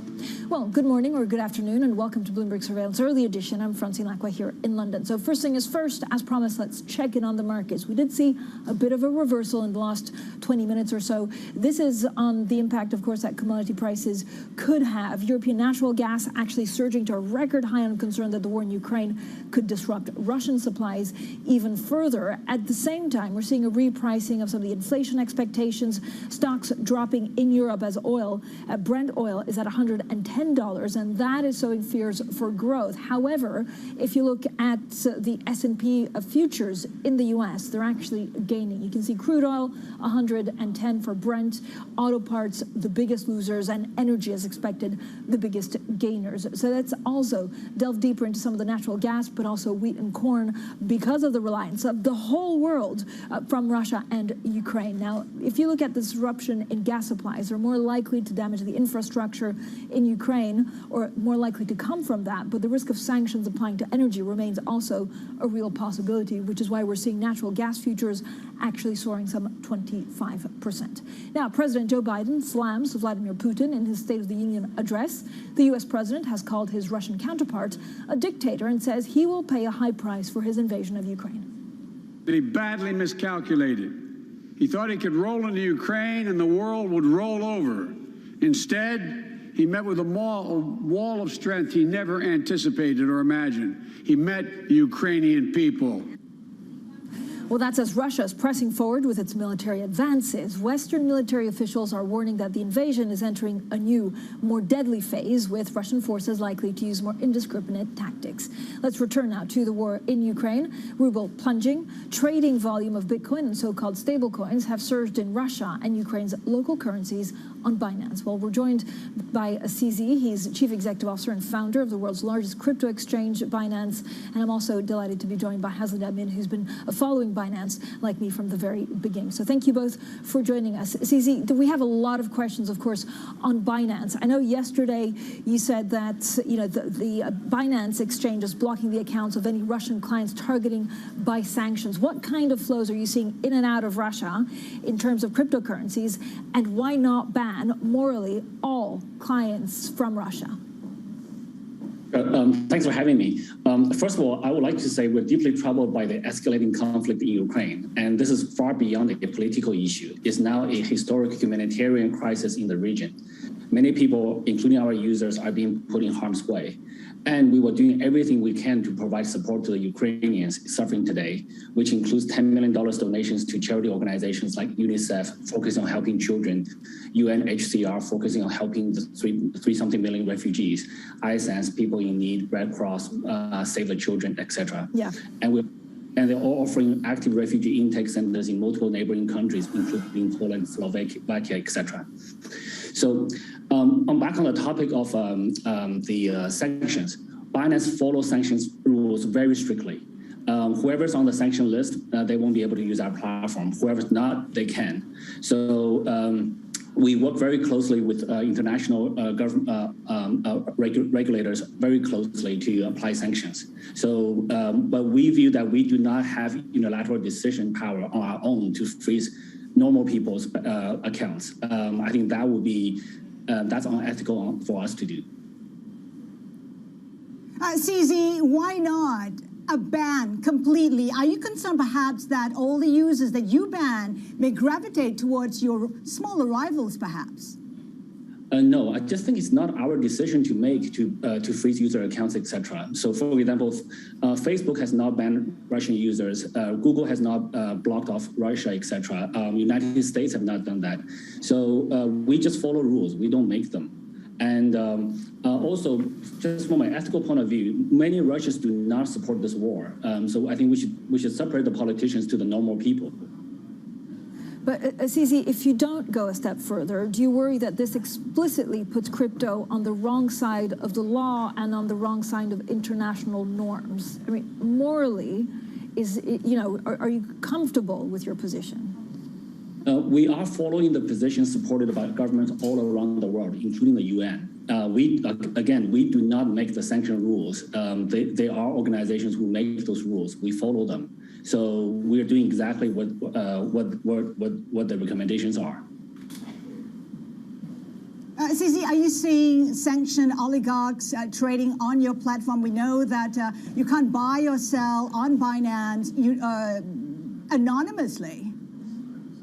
No, Binance.com is a full KYC platform. So there's many smaller exchanges, crypto exchanges that do not have a full KYC tier, but Binance don't have that. On Binance, everyone has to go through a mandatory KYC, and there's no way to avoid that. So we do full KYC, and there's not. Yeah, I do not know of any ways for people to get around that.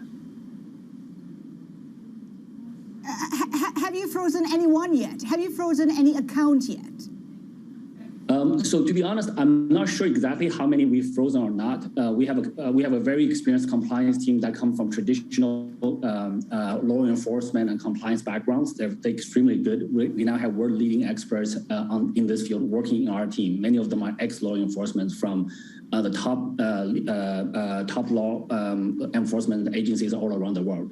So I would imagine that there probably are some funds that was frozen, etc. But I don't know the details. But we have experts following this process very, very strictly. Can you give us a sense, CZ, of the number of flows or outflows out of Russia since the sanctions were imposed on Saturday? And again, if you don't go a step further, do you think you'll be more regulated by regulators who see still crypto as a bit of a dodgy way of moving money around? So I think this is not a crypto-specific issue. The sanctions apply to banks and crypto at the same time. We're following the same rules.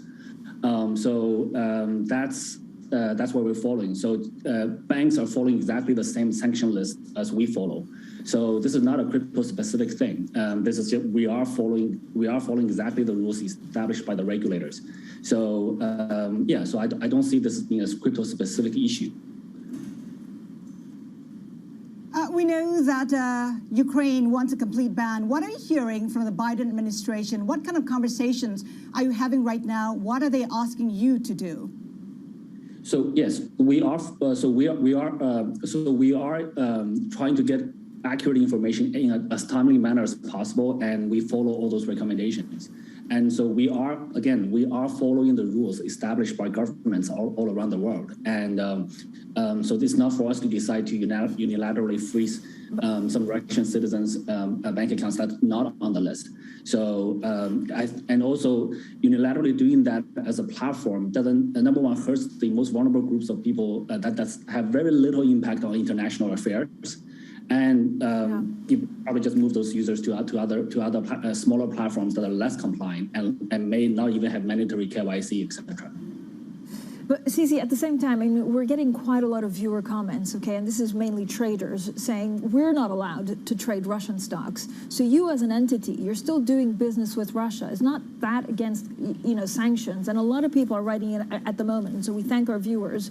They want to ask a question, is there a rule for crypto and another for regulated traders? That you're doing business with Russia, but they're not. So the banks follow the same sanction rules.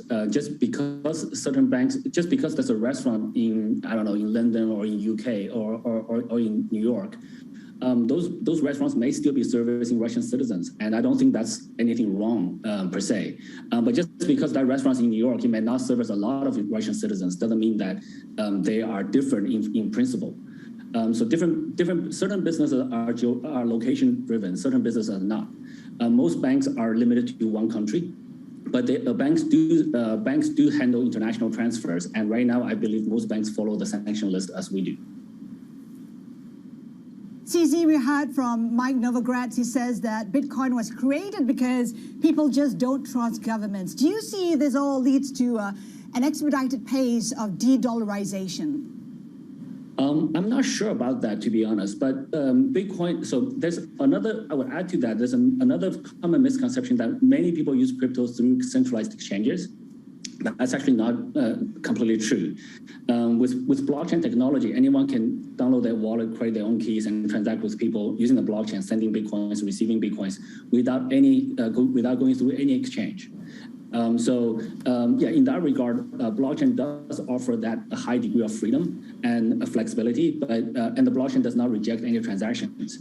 So that part is technically feasible, and there's a lot of transactions in that way. I think many people are overly focused on a very narrow part for centralized crypto exchanges, which actually is not the whole crypto industry. So I think most people are overly focused on a very narrow part of it. Yeah. Cici, can I just go back to, have you noticed any unusual crypto flows or price flows coming in from Russia and Ukraine in the last couple of weeks? You must have the answer to this, or you must have researched this. Yeah, so we don't see country-specific flows being too different from before, but we see overall there was a sharp decline when the war just starting. Everyone's getting worried, and many people probably still don't understand Bitcoin or crypto. They think it's going to go down together with the market. And then if you look at the Bitcoin price, it's actually the very similar curve. It goes down first, and now it's ramping up again. So we're seeing volumes almost identical to that. Yeah, but we do not see too many.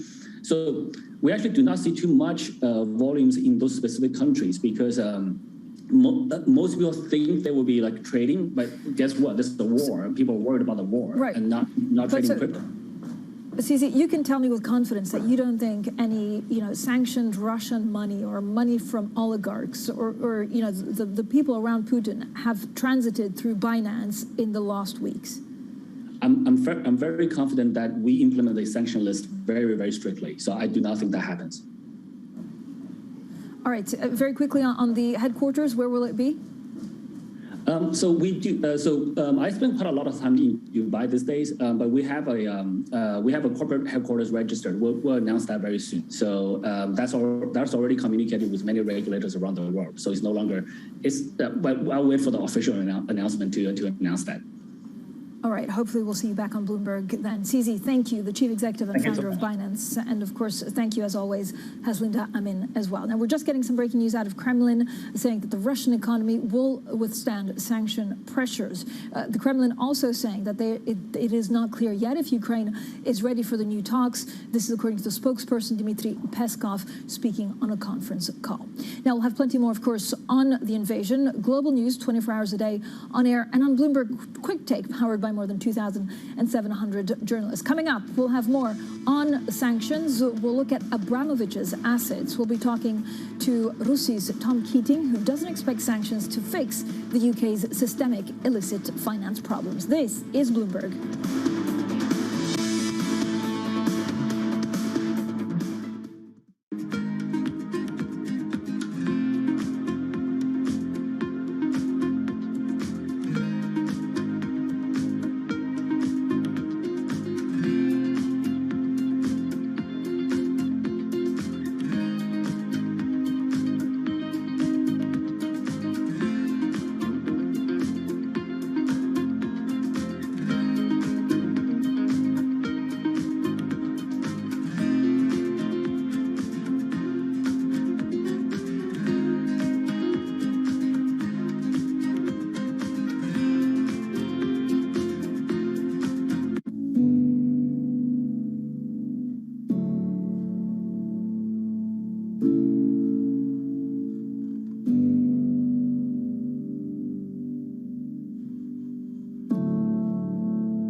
Front Row, exclusive interviews with the most influential figures in finance. Lloyd Blankfein. Deflation is a terrible thing. Inflation you could tolerate. Kathy Wood. Tesla will be in the pole position to dominate. Jeremy Grantham. We've had a very, very abnormal honeymoon Goldilocks period. First available on the Bloomberg terminal, then on Bloomberg Television and Bloomberg.com. Front Row, the best seats in the house for business's greatest minds. Crypto, you have a world of young people that want their own financial system and their own culture. And it is very powerful, and I'm a big believer in it.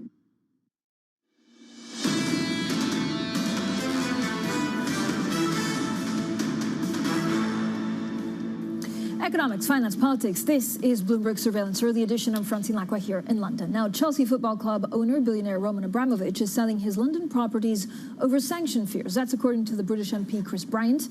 The UK has sanctioned more than 100 Russian individuals and entities in response to the invasion of Ukraine. But Abramovich has so far remained off the list. Well, we're now joined by Bloomberg's David Hillier, who writes, of course, on sports, who's broken a number of stories on Mr. Abramovich, and Tom Keating, he's director of financial crime and security studies at RUSI. So thank you both for joining us. David, first of all, what do we know about what Roman Abramovich wants to do with Chelsea and what he's doing with his properties?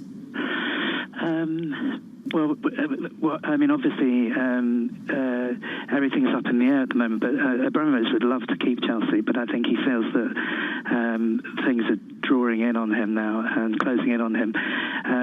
Chris Bryant, the MP, the Labour MP, who reportedly has access to security sources, has revealed that Roman Abramovich is trying to sell some of his properties. In itself, that might not be so significant because he hasn't really been living in London for about 3 years since he had visa problems. But what's going on at Chelsea is probably more significant and more dynamic here. Yeah, and David, through your reporting, I mean, what do we know and what could we find out? So is there a danger? Well, I know he's put it in a trust. It's not really a blind trust, but he's put it in a trust. If he gets sanctions, which he very well could, what does it mean for the possibility of transferring this club to someone else? Could we see owners? Is he ready? He's always said he would not sell Chelsea. Could he this time? I mean, I think he has always said he doesn't want to sell Chelsea, and I just talked to a would-be buyer just now who called them on Saturday and was told it's not for sale.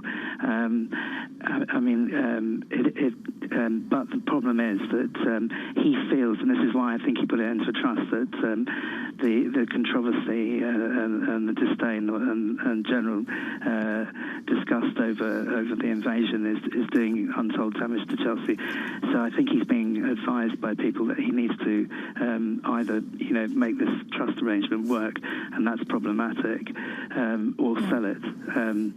In fact, when I spoke to Chelsea on Saturday, when they were talking about the trust arrangement, one of my sources said to me, we know that this move will give a glimmer of hope to would-be buyers. Yeah. So I think, it's very predictable that the whole spate of speculation about people wanting to buy Chelsea. David, thanks so much. David Hillier there, of course, our sports reporter. Let's get now to Tom Keating. Tom, first of all, in the UK, how difficult is it because of privacy laws to go after even the people that are sanctions, and how much wider could these sanctions become? Well, it's clear that the government is finding it challenging. We hear from the Foreign Secretary regularly that she has a hit list of 500 names. Yep. I think MPs on both sides of the House in London are asking, where are those names? Right. We hear that the Foreign Secretary is being challenged by law firms on behalf of certain names. So I think they're struggling, frankly. I think they're struggling to come forward with the names at the speed at which everyone is demanding. But, I mean, what could they do? If history, I mean, there's a lot of, one of the biggest investors, foreign investors are, of course, Russian nationals here in the UK, specifically London, in certain of the posh areas. There's a number of their kids also here in the UK. Like, what can they go after and how? So the new sanctions law, just to be technical for a second, which came in a couple of weeks ago, is very broadly drawn. Yeah. So if you are supporting the Russian government, if you're benefiting from the Russian government, then you are in the crosshairs.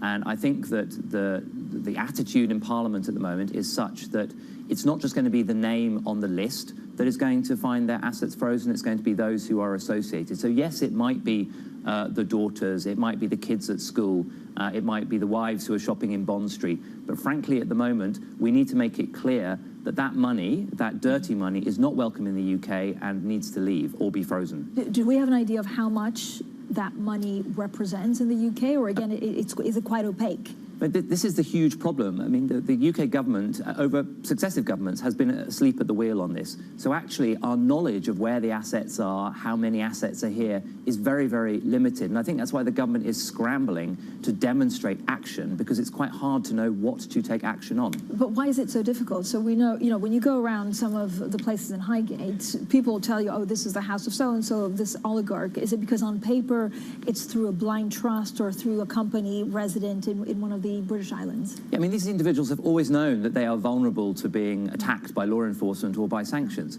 So yes, they structure through trusts, they structure through front companies. So what the government needs to be doing is demonstrating that it knows what companies are associated with Sergei Lavrov or Vladimir Putin or any of these individuals, so that banks and others actually know who the targets are, because Vladimir Putin does not have a bank account in London.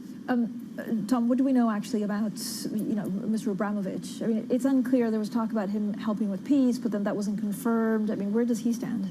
Look, I think a lot of these guys are starting to feel the heat. They will say what they can to try and avoid pressure. We've seen their daughters posting on Instagram, no to war. They want to distance themselves from Vladimir Putin, but frankly, it's too late. All right, Tom Keating, thanks so much for joining us, Director of Financial Crime and Security Studies at RUSI. Now, coming up, 4 million people, that's the UN's latest estimates of the number of refugees likely to flee Ukraine as Russia pursues war in the country. We'll be live from the region next. This is Bloomberg.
this chip shortage is going to last longer than many people believe, likely straight through this year. And I wonder what that means for prices. Will this get worse before it gets better? I don't know that it will get worse before it gets better, but there's no reason to believe it's going to get meaningfully better anytime soon. The Commerce Department put that data out yesterday, and what it showed is that there's a real shortage. Demand is 20% higher than it was a couple of years ago. There's a huge mismatch in supply and demand. Prices are high. Prices are higher. So what has to happen is we need to make more chips. Unfortunately, there's no easy solution. The solution is increased domestic manufacturing of chips, which is what we need to do.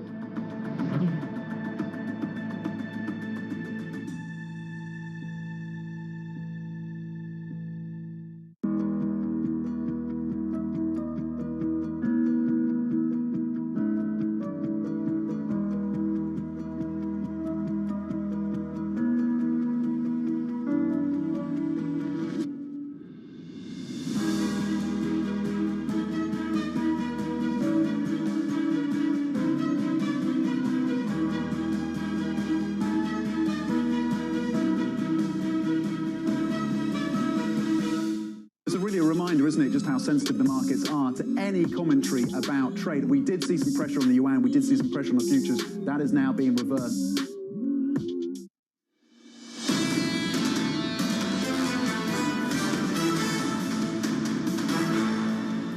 Economics, finance, politics. This is Bloomberg Surveillance Early Edition. I'm Francine Lacqua here in London. Now, the UN estimates that up to 4 million people could leave Ukraine as the Russian invasion intensifies. That represents a 300% increase from earlier EU forecasts. It says nearly 700,000 people have already left Ukraine. Let's cross over now to Bloomberg's Aggie Cantrell near the Polish-Ukrainian border. Aggie, the situation, looking at social media, following reporters such as yourself, is absolutely horrific. Is it getting worse? Hi, Francine. It's difficult to say that it's getting worse, but definitely as the fighting is intensifying, there is still definitely a lot of people who are going to be coming over this border. But it's not just a question of what is happening at the border, but also how Poland and the rest of the EU is reacting to it. And right now, Poland is trying to work in close cooperation with the Ukrainian authorities as well to open up border crossings to allow for more people to get through the border. But this is also not just a question about Poland, but also this is the same, we're seeing the same things in Slovakia and in Hungary and in other places that border Ukraine. So, Aggie, what is Poland actually doing now to support the refugees? So we see that the Polish authorities are not only in touch with the Ukrainian authorities, but also we're seeing that the European Commission is now looking at options to allow for the people who are coming here to the European Union to be able to get temporary residencies, which means that they would have access to the labor market and to education once they arrive. And it's worth noting as well that this is very much an international concern. It's not just about Ukrainians crossing. There are people from all over who are living in Ukraine who are also trying to cross the border. Yeah. Aggie, thank you so much. Aggie Cantrell there on the Polish-Ukrainian border, joining us, of course, on this humanitarian crisis as well. Now, this is the picture for the markets. A lot of anxiousness on commodities. We'll see whether OPEC Plus does something this afternoon. Bloomberg Surveillance Early Edition continues in the next hour with Matt Miller, Kaylee Lyons, and Anna Edwards. This is Bloomberg.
We know that it's highly transmissible.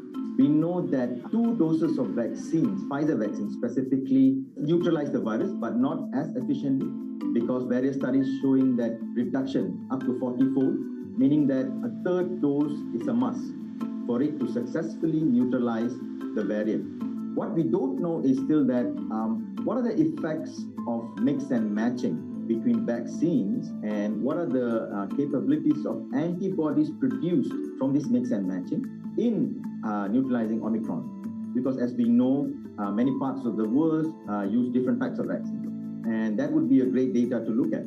It will be also great to look at, because majority of the studies done uses a small sample number, and most of the time when you translate it to real world, the data changes. So it will be really good to look at large-scale data of the ability of antibodies from vaccines to neutralize this variant. Grateful here today that the virus, Omicron variant, still uses ACE2 receptor as its main entry. It means that all of the vaccines which are designed with spike in mind still works. Imagine if it uses a different receptor other than ACE2. None of the vaccines would work today. So I think that is the best news that we got from all these studies which came recently, the past couple of days.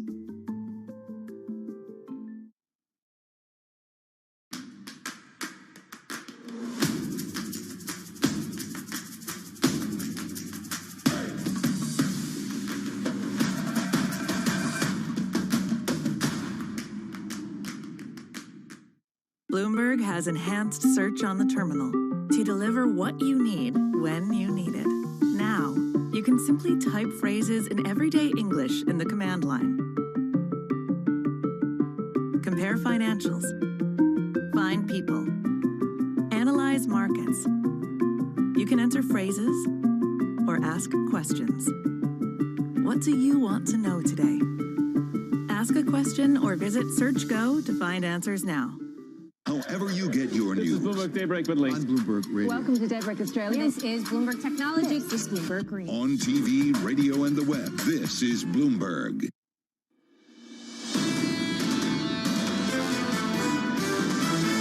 A Russian dictator invading a foreign country has cost around the world. He thought he could roll into Ukraine and the world would roll over. Instead, he met with a wall of strength he never anticipated or imagined. And we stand ready to do more if necessary, united with our allies. This is Bloomberg Surveillance, Early Edition, with Anna Edwards, Matt Miller, and Kaylee Lines. It's 10 a.m. in London, 5 a.m. in New York, and 6 p.m. in Hong Kong on this Wednesday, March the 2nd. Our top stories: State of the Union. President Biden speaks about the conflict in Ukraine. He also says he will make inflation his top priority. Russia says its forces have captured a key port city in the Black Sea, but China distances itself from the Kremlin, warning that Beijing is extremely concerned about harm to civilians. And it's a relentless rally in the oil market. Crude tops $110 a barrel. OPEC Plus meets today, but is expected only to agree to a modest increase in supply. Welcome to Bloomberg Surveillance Early Edition. I'm Anna Edwards in London with Matt Miller and Kaylee Lines in New York. Just very brief details there about the State of the Union. We'll get to that in more detail shortly, Kaylee.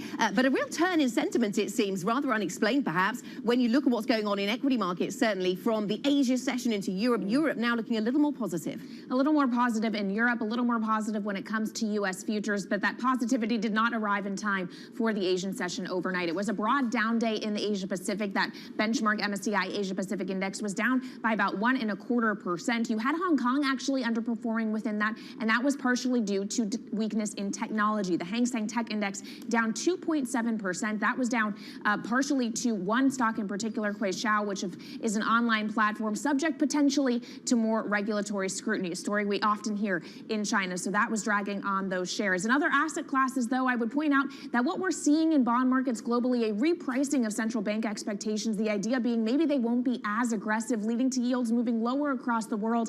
That was evident in Australia, with the 10-year yield there coming in 11 basis points to 2.075%. And finally, I would note in foreign exchange, the Chinese yuan once again acting as an unusual haven. The offshore yuan actually the only currency in Asia stronger against the dollar today, even if it is fractional strength. But right now, dollar yuan trading at 631.73, Matt. All right, and really currencies are for me front and center today, Kaylee, as well as oil, which is an asset that maybe some people are using as a store of value. S&P futures are up a little bit, but I don't really think that means people feel it's a risk-on market. We had a down day yesterday, and admittedly the VIX is off of its highs, but still trading around 32 and change. You've got to watch out for the volatility in this market. Crude was amazing yesterday, and it's still holding. This is Texas Intermediate at 109.03. This may be, for some investors, a place to put money if they're concerned about the dollar. The dollar concern, though, although it's theoretical and I think an incredibly fascinating topic today on the Odd Lots podcast with Joe Weisenthal and Tracy Alloway, Zoltan Poser is talking about the fact that the U.S. dollar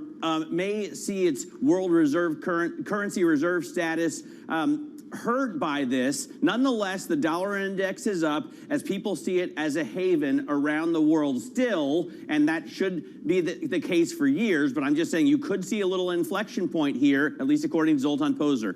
Bitcoin right now at 44,000. Up a little bit, but really around the same levels we saw yesterday. And this is all part of that currency story right here. And you could throw gold in there as well, but it's not moving very much right now. And the question is, where do people go when someone else can turn off your currency? And a lot of people are saying Bitcoin is a possibility. Yeah. Oil certainly is a possibility for a country like Russia, and gold as well. Yeah, and wherever that money goes, how quickly do regulators catch up with it? Let's talk, Matt, about what we're seeing here in European markets. We've got a slightly more positive picture than we had at the start of the trading day here in Europe. I should also get to some breaking news here in Europe, and certainly for the euro area. February inflation, the inflation rate rising to 5.8%. That's against an estimate of 5.6%. So once again, we see inflation numbers coming through above estimates. It's that same old story. And that is even before, of course, we see any of the impact of the geopolitics of this war on inflation rates globally.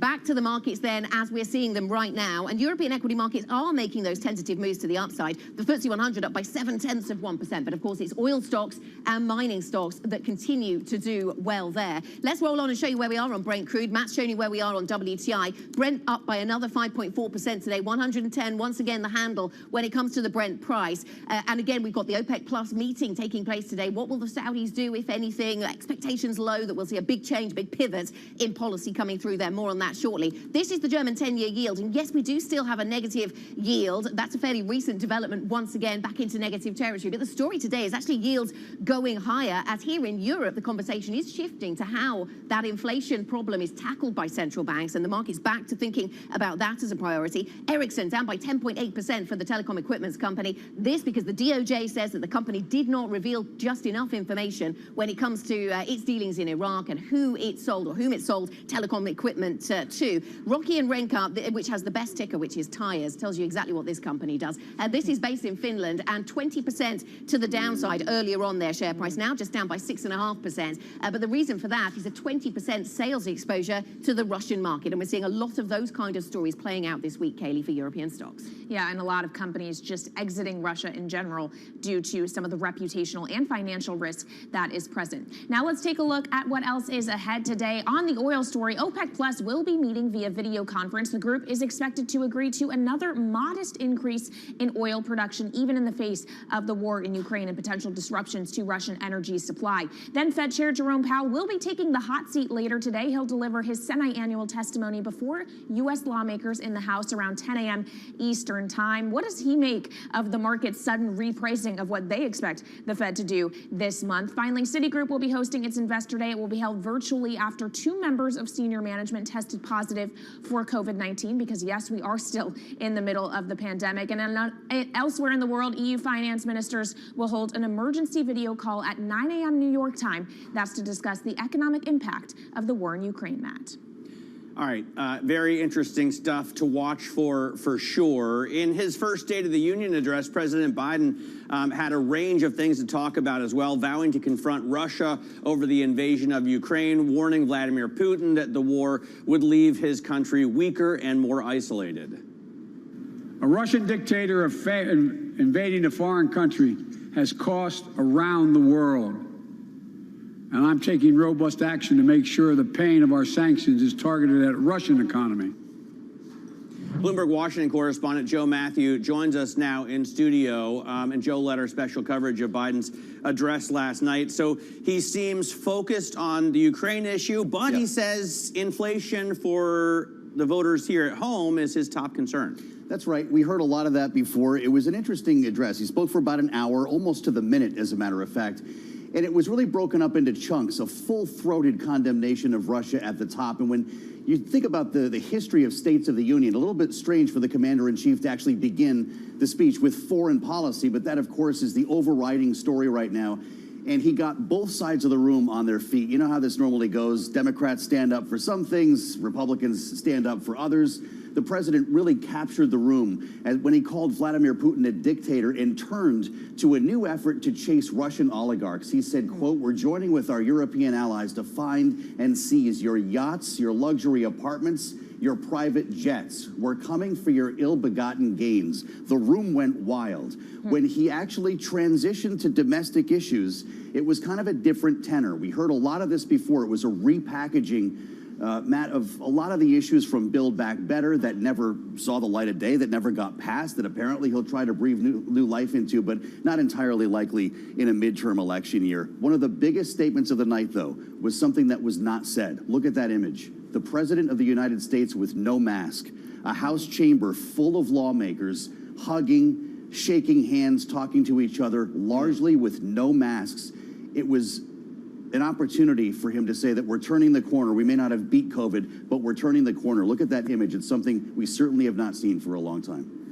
Yeah, of course, the pandemic, though, was not what really was front and center in the speech last night, Joe. And while there was a rare moment of bipartisanship, it's not something we often get in Washington. President Biden talked a lot about action he has already taken in retaliation to Russia's aggression in Ukraine. Are we expecting anything further out of Congress in this rare moment of unity? That's a great question. You wonder if there's some momentum from last night, because they certainly have not been able to see eye to eye on this. The Treasury's been on its own. The administration is working through Treasury to implement the sanctions we've already heard about. There was a concerted effort to get this done through legislation in the Senate. The Foreign Relations Committee got within the 1 yard line, as Chairman Bob Menendez likes to say, but they couldn't see eye to eye. If you think back to that point in time, the argument was about timing. Do we trigger sanctions now? Do we wait for Vladimir Putin to invade? Now, as we look back, Republicans still say we waited too long. Whether Congress will codify any further sanctions in terms of legislation, we'll have to see if they can see eye to eye on anything now. I do think that this rallying cry last night might add a bit of fire to that effort. Joe, thank you very much. Bloomberg's Joe Matthew with the latest on the State of the Union. And you can listen to Joe Matthew every weekday on his radio program, Sound On. That's at 5 p.m. Eastern Time on Bloomberg Radio. Now, Russia's war on Ukraine has now entered a more brutal stage. Ukraine President Zelensky implored the European Parliament to allow Ukraine to join the bloc. We have proven our strength. We have proven that, as at a minimum, we are exactly the same as you are. So do prove that you are with us. Do prove that you will not let us go. Do prove that you indeed are Europeans. And then life will win over death. Let's get more with our European correspondent, Maria Tadeo, who joins us now from Brussels. Maria, the latest then, this was Zelensky, President Zelensky of Ukraine, speaking to European lawmakers. They keep coming back to this call to join the European Union, but other voices suggesting not so fast.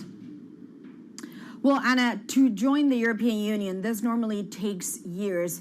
This is a very tedious, very long process. It's a lot of criteria that you would have to meet to be able to qualify as a full EU nation. What I'm told is that overnight, this is not going to happen. But European leaders next week will debate whether to send a written statement or a written hint that could boost morale in Ukraine, saying there is a path for this country to join the European Union. And in the meantime, we're going to continue to supply weapons and financial aid. But an overnight membership, this is incredibly difficult, and it's simply just not how the EU works. The other thing we should note, there is confusion about this oftentimes. If you're an EU country, it won't make you a member of the NATO. These are two completely different things. Being a member of the European Union does not make you a member of NATO. So again, it's unclear to see how that would dissipate tensions with Russia at a point where Russia says our military goals are still the same. We want to complete our mission, and that means no weapons in Ukraine, no NATO, no EU, and a different government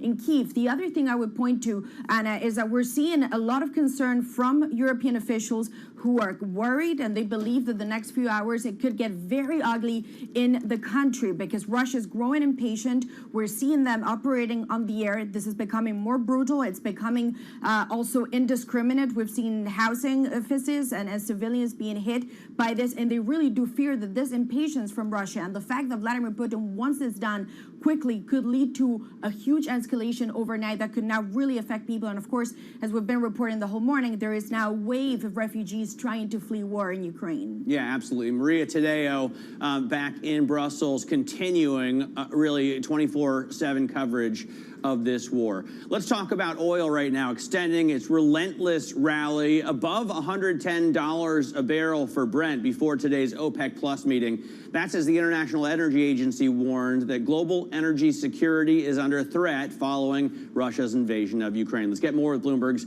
Danny Berger. So, Danny, the moves yesterday were shocking to watch, and we're seeing these levels hold. Exactly. At the moment, for the two-day period, we are up more than 12.5% on Brent. It's remarkable to think in just 1 month's time, we're going to be at that 2-year anniversary from when WTI prices went negative. We are so far from this. What's causing it is, despite this carve-out of the energy complex in Russia from sanctions, it is an embargo on Russian oil in everything but name. It is a toxic commodity that both traders and shipping companies alike are unwilling to touch. You can see that by the difference in price in oil coming from Russia versus Brent. We have a chart for this one for our radio listening audience, which we will get up shortly. This is what we're seeing. We are essentially seeing Brent prices taking off. Urals, which is the grade from Russia of oil, is far below that. Even so, reports from Trafigura are that they offered this oil from Russia at an $18 discount, easily a record. Not one single buyer willing to take it. OPEC Plus also, we've seen Saudi and the UAE siding with Russia, so they're unlikely to amp up output more than they've said before. And of course, this goes beyond oil. Grain is 25% of the global export of it comes from Russia and Ukraine. So at the same time as oil prices skyrocket, wheat, corn, all setting decade-plus highs.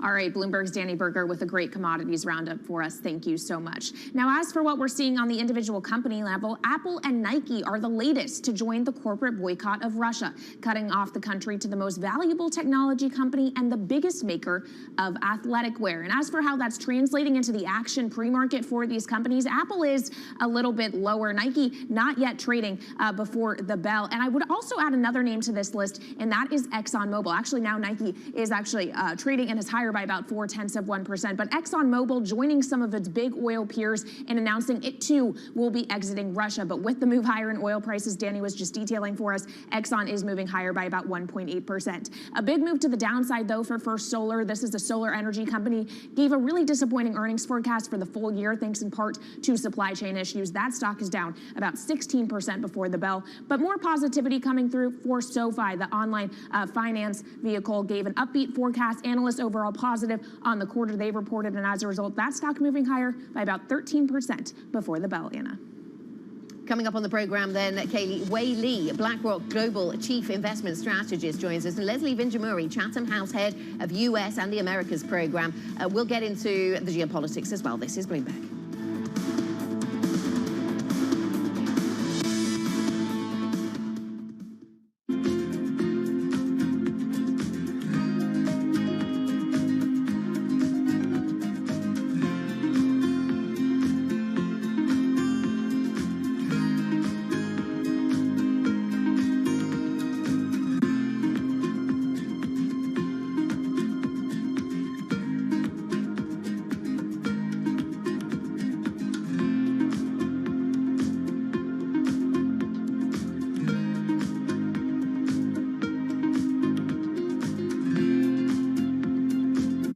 What do you think is the impact of the Prime Minister on the market? As Mr. Suzuki, who is the Financial Services Minister, he mentioned at his own press conference, and share buybacks is widely used to return profits to shareholders and improve ROE. And how to share out the profits from growth is, totally the decision of the management of each company after carefully taking, all the stakeholders into consideration. And I believe Mr. Kishida has a quite cautious stance on the uniform regulation of share buybacks.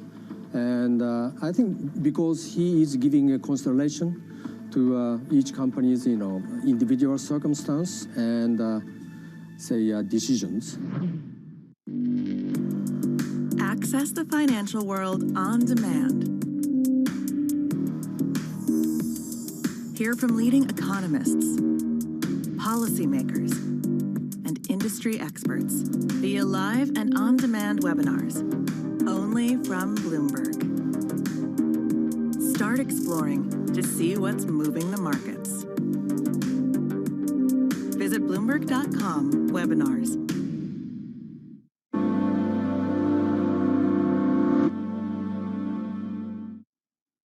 Last month's jobs report caught everyone off guard. A massive upside surprise. Just an astounding number. The most stunning miss I've ever seen. This Friday, count on Tom, John, Lisa, and Mike to get you the numbers and analysis you need fast. A labor market that looks increasingly tight. The economy is shaking off this pandemic. And that's going to continue to keep the pressure on the Fed. The February jobs report.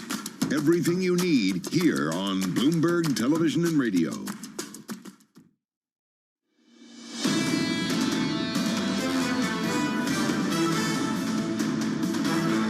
Welcome back to Bloomberg Surveillance. This is the early edition. We are simulcast on Bloomberg Radio and Bloomberg Television. I'm Matt Miller here in New York with Kayleigh Lyons, Anna Edwards with us out of London. Now, we are watching oil very closely, and over the last 3 days, so in trading this week alone, Brent crude is up 18%. What was most stunning, though, I think, is that yesterday, even after a big rally, the IEA came out and said they would release globally concerted 60 million barrels out of reserves, 30 million from the SPR here in the U.S. and the rest from around the world. That powered the rally even further. You would expect that buyers would say, okay, we're getting more here. I don't need to stock up. But the opposite happened. They took that as a warning. Will Kennedy joins us right now, our executive editor for energy and commodities. Will, what's happening here in terms of the price buildup? When you have reserves released, you would expect that to let a little pressure out of the trade. Indeed, but what's happening here is that traders are increasingly refusing to buy Russian oil. There were no direct sanctions on Russian oil, but for a variety of reasons, fears about falling foul of banking sanctions, oil tanker owners refusing to go to Russia, some people having moral objections to buying Russian oil. There isn't enough oil coming out of Russia, and that's really sparking panic about the supply situation. Russia, after all, accounts for 5% of Russian exports account for 5% of global oil trading. And so there's some self-sanctioning going. Good morning. Yeah. Self-sanctioning going on when it comes to Russian product here. So with that in mind, you might expect OPEC, maybe not with the plus, but OPEC to come forward with more barrels, but that's not the expectation, not in any big sense. They will come with more barrels. They'll be sticking to their plan to release 400,000 barrels a day of extra oil into the market. But no more than that is the expectation. Our understanding at this stage is no more than that. Speaking with OPEC delegates over the last few days, we expect steady as she goes. But you don't know. I mean, oil prices have risen dramatically, and there's no doubt that many OPEC members will be coming under acute political pressure from Washington and other consuming countries like India, China, Japan to raise production more quickly. Whether that happens today, we'll see. Okay, 110.91 is where we trade on Brent. Thanks very much to Will Kennedy, our executive editor for energy and commodities. Coming up on the program, more on oil with the Atlantic Council senior fellow, Ellen Wald. That is a little bit later on this morning, actually, at 6:30 a.m. in New York, 11:30 a.m. in London. This is Bloomberg.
Is this going to primarily be chips for your own business, or is this going to be more centered around the foundry business and external customers? It's going to be both. And what we said today is we're announcing 2 fab modules.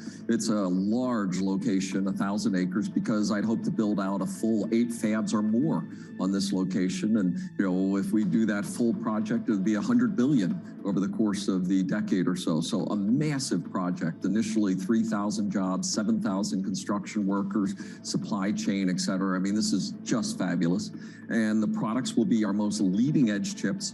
So as we said, this will be the angstrom era when we're going to 2 nanometers and below into the angstrom era. So it'll be the most advanced chips, potentially the largest manufacturing location in the world. We'll use its output for our internal products, but also for those of the foundry customers as well. So it's going to cover both.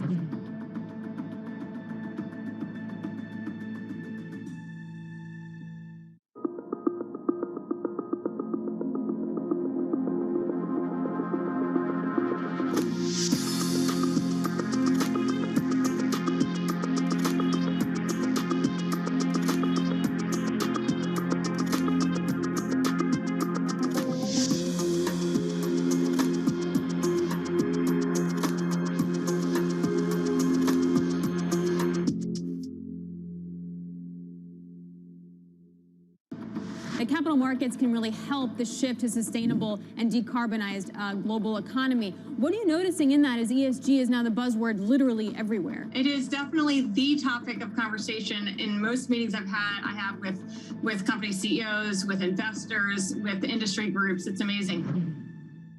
Mercedes-Benz is on a path towards CO2 neutral mobility. So we have flicked the switch there, and really we're going to step by step electrify everything. And what does that mean? Combustion engines get electrified. This is a market that over the past few weeks has made it clear it wants to go higher. It got a little spooked by the idea that geopolitical tensions are rising.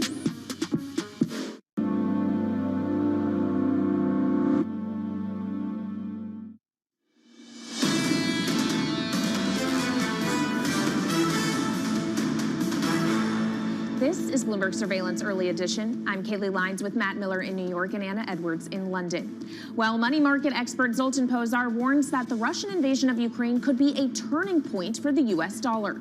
The global head of short-term interest rate strategy at Credit Suisse spoke on Bloomberg's Odd Lots podcast. Pozsar said with Russia losing access to its foreign currency reserves, it may make less sense for global money managers to hold dollars for safety, since they could be taken away. And I know you have your eye on this story, Matt. Yeah, absolutely. Following this very closely, especially since it jives well with the Bitcoin conversation that Matt Levine has been writing about over the past few days. But I will say Pozsar's prediction that the Fed would have to rush in with emergency funding because of Russian defaults didn't exactly come true this week, at least not yet. So maybe this is also a little bit of drama. Yeah. Yeah, a lot of people contrasting the short-term and the long-term implications for the dollar when it comes to this this narrative. Coming up on this program, we'll get the thoughts of Wei Li, Global Chief Investment Strategist at BlackRock. She can weigh in on the dollar too. This is Bloomberg.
almost the end of the year, but Bali is still quiet and empty. I am here in Kuta Legian, one of the main walking streets here that is used to be a tourist spot for beach, dining, shopping. But many shops here are still closed. Most of the outlets are either for rent or for sale as they have run out of business. Saya kerjanya di sini udah lama, udah ada 10 tahunan di sini kerja. Masih sepi sih, nggak kayak dulu. Kalau dulu kan rame, sekarang ya ada 1-2 itu ada. Tapi nggak kayak dulu. Kalau dulu rame sekali. Sekarang paling dapat jualan ya 100, 120 gitu. 200 ya. Kalau dulu sih ya nyampe dah 1 juta, 1,5 tuh nyampe dapat jualan. Bisa sampai 2 juta dulu. Sekarang nggak pernah lagi dapat segitu. Sama aja. Belum ada turis ke Bali. Masih ya domestik aja. While Bali has reopened its borders for foreign tourists since October, they're still not coming in. Many international airlines are yet to reinstate their direct flight to the island. Balinese people here really hope they can see more people from Australia, China, and Europe to come visit next year. BSO Now is your online home for weekly Boston Symphony Orchestra and Boston Pops performances. See new concerts that go behind the scenes, plus acclaimed archival concerts. Visit bso.org/now, where the music plays on. BSO season sponsor, Bank of America. I think that it's hard to put your head around any narrative. Let's just be honest. We've had sort of a shift in, are we in some sort of stagflation fears moment? People were talking about that all day yesterday.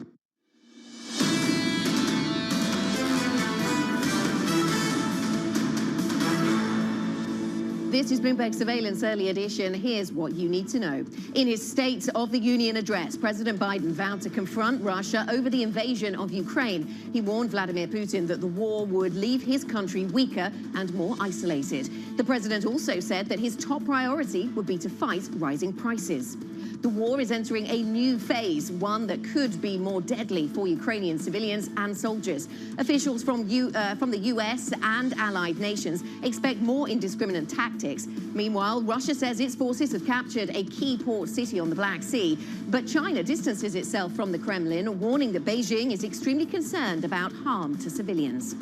And the rally in the oil market just keeps going. Prices in London and New York both jumped above $110 a barrel in the last 24 hours. The severity of disruption to Russian supplies showed signs of growing. OPEC Plus meets today, but it's expected to only agree to a modest increase in supply. I'm Anna Edwards in London with Matt Miller and Kaylee Lyons in New York. And European equity markets recovering some of their poise in the early part of the trading day. What do you focus on ahead of the US session then, Matt? I mean, I'm really focused on the dollar, the Posar interview on the Odd Lots podcast and comments from Mike Novogratz. But I will say, if you just take this at face value and look what's going on in the market, it does look pretty risk on. S&P futures are up 0.7%. There's no bid for treasuries. Bitcoin is up about 0.5% right now. So not so bad until you get to crude. I mean, this is what drove the market down yesterday, is the incredible rise in crude. And we're seeing it up again. NYMEX crude up 5% to $108.63 a barrel. So the question is, how do markets deal with that at the open? We also see a little bit of a haven bid in the dollar. It's back up the Bloomberg Dollar Index to 1188, and this is where investors go for a little bit of safety, even more so than the Swissy and the yen, and the dollar is stronger against those currencies today. So you are seeing a bit of a haven bid there, but otherwise, Kaylee, it looks like investors are ready to bounce back from yesterday's drops. What do you see in the pre-market? Well, where we didn't see a drop yesterday, Matt, was in the energy complex. Thanks to the continued rally we are seeing in oil, that once again is the story today, with energy players among the outperformers in early hours. That's especially true for some of the E&P shale players here in the U.S., the likes of Occidental Petroleum and Devon Energy, each higher by around 2% or more. And you have the oil majors moving to the upside as well. Chevron up by around 2%, as is ExxonMobil, which has now joined its big oil peers in saying it will exit its Russia business. That includes a 30% stake in the far east of Russia. That stock moving to the upside as well by around 2 percentage points, Anna. Let me pick up on what Matt was saying about energy prices, and indeed, Kaylee, you were referencing as well. We are continuing to see that as a big story here in London. So Brent crude up by 5.2%. And what that does to other asset classes is really interesting to think about whether we trade this as just, quote unquote, inflationary or stagflationary. And that, according to my colleagues on the Markets Live blog, leads to different impacts on other assets, notably stocks. Interesting to see the euro is down, but this is really a dollar strength story, the haven status of the dollar playing out here. 110.90 is where we trade. What will the European Central Bank make of these kinds of levels? A lot of the talk in bond markets actually is about how the ECB will still need to focus on fighting inflation and come forward with some of those rate hikes. That seems to be the very minute-by-minute narrative that is currently dominating. Ericsson is down by some 12%. This after the DOJ said that this company in telecom equipment, of course, in Scandinavia, has not presented enough information about who it did dealings with over in Iraq and what equipment was supplied to whom. And this is BMW's share price down by just over 1% this morning. Just a nice reminder of the difficulties that the auto sector is now facing here, just coming out of all of those supply chain disruptions, or not even out of the supply chain disruptions attached to the pandemic, and now having to deal with parts shortages that would have been coming through from either Russia or probably more from Ukraine. We saw BMW and VW both talking about having to idle some of their production lines as a result of a shortage of parts, Kaylee. It's just one thing after another that companies have had to contend with, and one thing after another that central banks have had to contend with as well. And on that front, Fed Chair Jay Powell will be delivering his semi-annual testimony before the House Financial Services Committee later on today. He's expected to stress flexibility in the face of uncertainty posed by the war in Ukraine. Michael McKee, Bloomberg's international economics and policy correspondent, is here with a preview. Mike, what does Chairman Powell say today? As little as possible that will make news. That would be his goal. I mean, his job was hard enough with COVID. Remember that? And now he's got the war. And what does that mean for the economy? So he's got a couple of tasks. One is talk about how it was the virus that affected the economy, and it's the virus that is pushing up inflation. It's not his fault. It's not the Fed. He'll be defending his organization. And because, of course, this is Capitol Hill, he'll try to stay out of the political aspect of it, with Republicans blaming Joe Biden and the Democrats blaming Donald Trump. He doesn't want any part of that. He's got to outline how far and how fast the Fed is going to go in raising rates, but without offering any concrete details, because he doesn't know, especially with the war. And he's going to explain why the Fed can do this. And here's why the Fed has an issue with this, with the markets, and that's history. The Fed, over the years, has raised rates into recession almost every time. Now, it's not always their fault. Sometimes it's the financial crisis, etc. But rates are going up. And notice this, the Fed rate is always above inflation, except down in this corner right now. How does the Fed deal with that? How high do they go? That's what the markets want to know, and that's what they're going to want to know on Capitol Hill. Yeah, how high does inflation go in the meantime as well, Mike? Thank you very much. Bloomberg's Mike McKee with an update on what we're going to hear from Chair Powell. Joining us now with her perspective, Wei Li, BlackRock Global Chief Investment Strategist. Wei Li, really nice to speak to you. And I see from your notes that you are favoring stocks over credit, and tying that in with the inflation narrative. Are you betting on this being an inflationary environment but not a stagflationary environment? Is that why you see opportunities for stocks, or is there a different backstory? Hi there, good morning, Anna. Actually, before we talk about market, I just want to stop and acknowledge the human cost in all of this, and our hearts go out to everyone impacted. And as it relates to market, indeed, Anna, we have released a set of asset allocation view changes this week, specifically upgrading developed market equities and funding that from global credit. And the reason for that is really recognizing that as we entered 2022, we lowered risk-taking because of the elevated risk of policy confusion and also policy overreaction, central banks slamming on the brakes. And given everything that is happening right now, we believe that actually the risks of central banks slamming the brakes has significantly decreased. In fact, you see the year-to-date hawkish repricing reversing, which is a big part for why we are upgrading developed markets at this point, not to mention the robust fundamental picture as it relates to earnings that continue to surprise on the upside, both in the US and in Europe, both in sales number and also in earnings beats. And at the same time, the growth picture is quite different from a stagflationary environment. continue to think that it's going to hold up. Wei, are you concerned with, we were focused on the possibility of funding stresses in the markets over the past couple of days, but we haven't really seen that kind of volatility. Are you concerned about that? I have definitely come across some very sensational kind of warning of the risks around funding side of things as we enter this week. But compared to the parallel drawn with the Lehman moment, we actually think that the financial plumbing is more robust, and there's a lot of liquidity and dollars sloshing in the system. So we're less concerned versus the kind of the sentiment out there referring this potentially as a Lehman moment. In fact, yes, indeed, in the near term, we can see safe haven beat kind of supporting the dollar, and we see that coming through. But this is far from it being a Lehman moment, and we're less concerned about the financial plumbing side of things. Are you also less concerned about aggressive action from central banks, Wei? The lack of actions from central banks? Less aggressive action. Sorry, just the idea that perhaps the Fed won't move 50 basis points this month.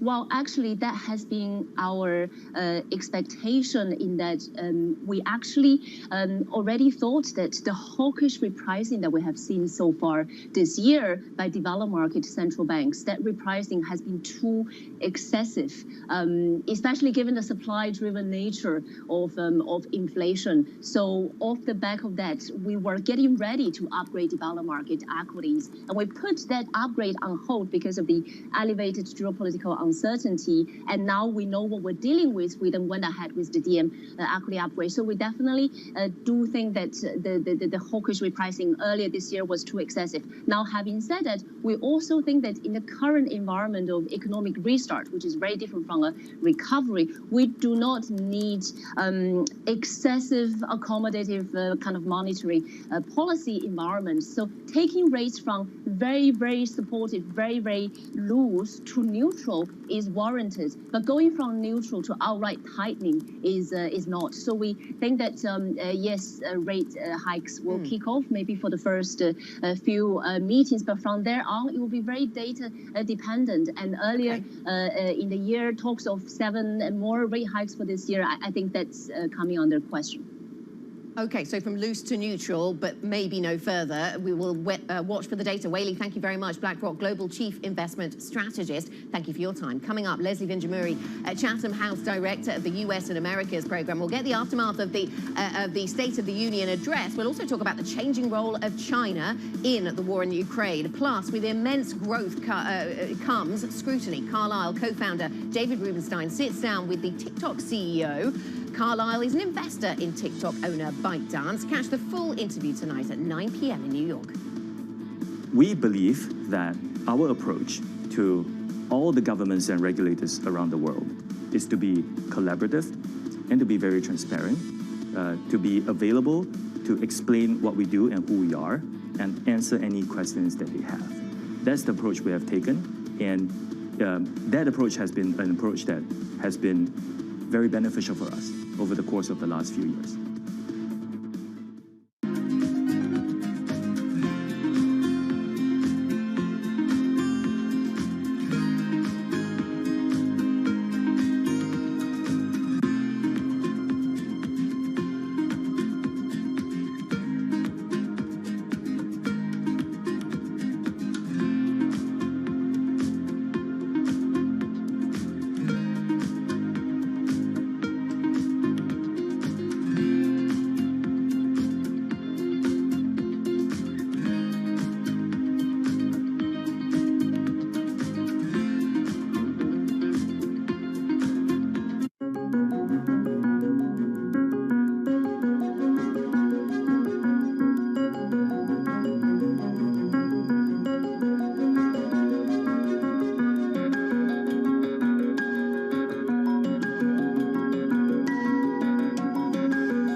what's happening on Wall Street. It's the basic law of economics. The Fed is telling us this is transitory. Need to catch up? This is Bloomberg Wall Street Week. I'm David Weston. We've got the information and insights. David, you just hit the nail right on the head. From businesses most influential and instrumental. And that's the way you run good risk management. But we need to invest in our systems. Bloomberg Wall Street Week premieres Friday with replays all weekend on Bloomberg Television and Radio.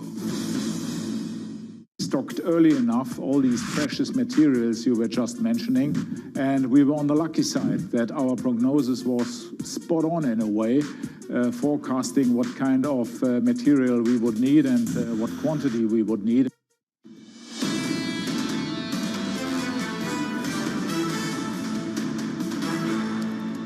This is Bloomberg Surveillance Early Edition. I'm Anna Edwards in London with Matt Miller and Kaylee Lines in New York.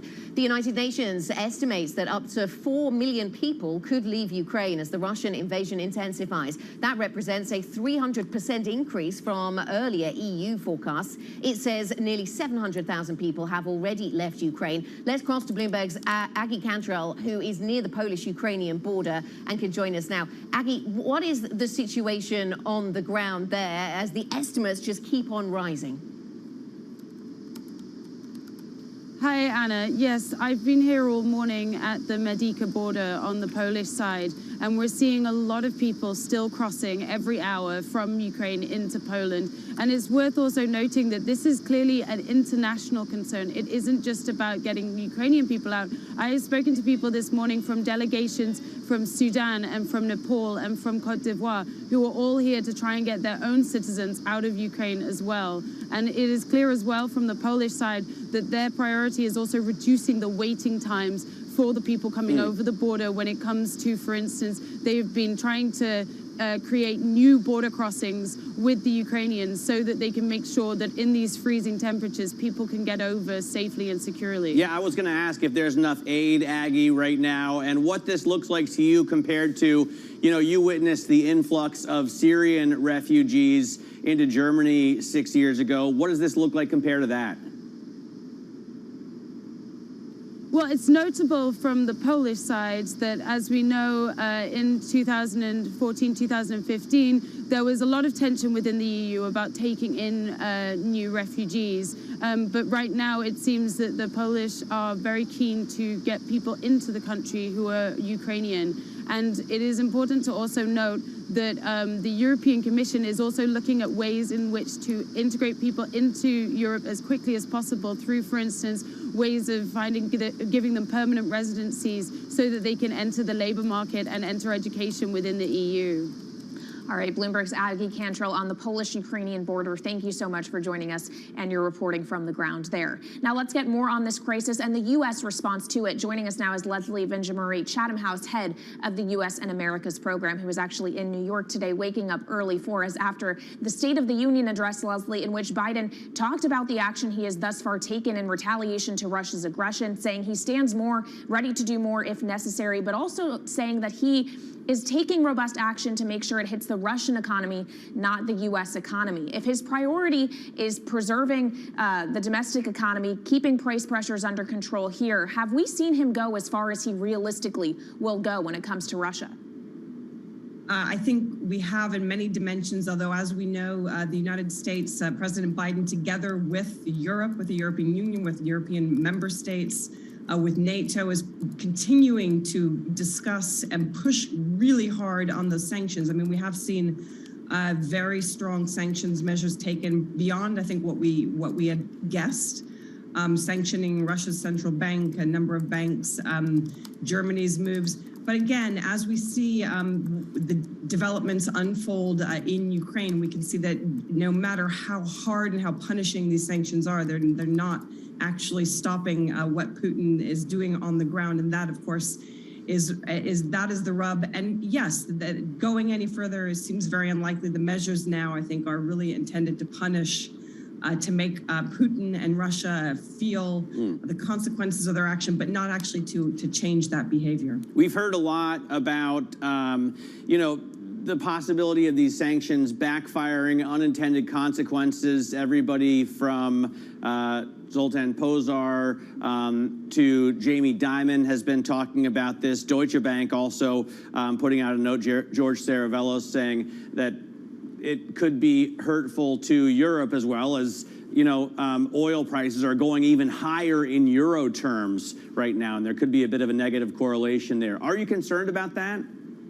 I think, one of the questions with sanctions is why do you use them? You use them because to not sanction would be quite a strong statement in the face of this kind of aggression, in the face of war crimes, in the face of a clear violation of sovereignty. On the other hand, what do they actually achieve? And if one of the goals is to try and weaken not only international support, that's pretty much gone, but to weaken the domestic support that Putin has, to the extent that people begin to really suffer in Russia, will that have the desired effect? I think, and what will Putin's pushback be? But still, it's very difficult to see any alternative other than to take an extremely difficult line in the face of this kind of invasion, this kind of aggression, because of course it could get much worse. The implications for the security order very difficult, but it's not been clearly communicated what Putin would need to do other than the obvious, right, to get those sanctions lifted. So I think sanctions are always a blunt instrument with very difficult, high costs, and yes, absolutely the prospect of a backlash. The end game here still very unclear, Leslie. Also, the role played by key players, and I'm thinking here of the role of China. What would you expect from the U.S. perspective? What would you make of the fact that we're seeing reports this morning that China has been holding talks with Ukraine, has been warning that it's extremely concerned about the harm to civilians in Ukraine? Can China play a very significant role here in putting pressure on the Russians in a way that other nations can't? Well, in theory, yes, and I think this is the question we're all watching and trying to understand. From China's point of view, this is not an invasion that it would support. It's playing a very careful line. That partnership, that relationship with Russia is important. That protection of sovereignty that they've jointly articulated, but this is such a clear violation of sovereignty. And I think for China, especially as we're seeing those direct attacks on civilians, those war crimes, and likely many more and much more devastation in the days ahead. This is where China, I think, really wants to distance itself. It still wants to be seen to be a legitimate member of the international community, wants to play a strong role at the United Nations. And if it doesn't take a very clear line, distancing itself from Russia, that's going to become very difficult to do. But now, of course, it's also saying, that it will play a role in trying to negotiate some sort of ceasefire, some sort of settlement. The question, of course, is whether Putin is amenable to this or whether he's really just decided that he wants to go in and he wants to take these cities and take more control of Ukraine. There have been, obviously there are a lot of conspiracy theories flowing around things like this, and there have been concerns that China could use Ukraine as a distraction for its interests in Taiwan, also that it will de-dollarize its economy after it sees what's happened to Moscow here. Do you give any credence to any of that? I think that, certainly President Biden, the U.S. government will be thinking very carefully. This happened in Afghanistan, about what the unintended consequences of these actions are, how China will think about Taiwan. People are asking this all the time. But I think that no, in the end. I think that China will understand that this is a very different conflict, that any move on Taiwan would be treated very differently, not least by the United States. I think that signal has been sent quite without reservation. The policy of strategic ambiguity is ambiguous, but it's not as ambiguous as one might imagine. And so, yes, there's a question mark about what is the U.S. action, the limits of U.S. action, what signals does it send? But each conflict is very different, and I think China in particular understands how significant the region is, not least from an economic perspective, and so the lessons between the cases, and one doesn't want to overdraw them. All right, thank you so much for giving us some of your insight today. Leslie Vinjamuri, Chatham House head of the U.S. and Americas program. We appreciate it. Now, speaking of sanctions, let's talk about the role of cryptocurrencies within that, because Bitcoin proponents have for years touted its virtues as a hedge against conflict and inflation. Earlier on Bloomberg, CZ, the CEO of Binance, the world's largest crypto exchange, weighed in on that issue. Binance follows sanctions rules very strictly. Whoever's on the sanction list, they won't be able to use our platform. Whoever's not, they can. So we work very closely with international regulators very closely to apply sanctions. So, but we view that we do not have unilateral decision power on our own to freeze normal people's accounts. I think that would be, that's unethical for us to do. And according to billionaire Mike Novogratz, Russia's invasion of Ukraine could prompt more people to turn away from the dollar in a potential boost to cryptocurrencies. Sonali Basak, Bloomberg Wall Street and crypto correspondent, joins us now for more. So Sonali, it's this idea of the de-dollarization of the world being accelerated. How many people share Mike Novogratz's view? Quite a lot. This has been a conversation that's been happening for a very long time. I went back to an interview that I did in 2018 with the CEO of Lazard even, which is a more conservative investment bank than Galaxy, of course, and he said crypto shows that reserve status isn't assured for the dollar. Marty Chavez, the former Goldman executive who moved over to 6th Street, has been voicing this concern for years, and also this happens at the same time when China's central bank currency has rolled out a lot more quickly than the dollar. Mike Novogratz himself, back in June when I asked him about this, whether crypto would overtake the dollar, he took a lot more muted of a stance on this. He said people are not buying crypto because they think we're going to become Venezuela. They think about a possibility of a faster paced debasement of the dollar. He used the British pound sterling as an example here.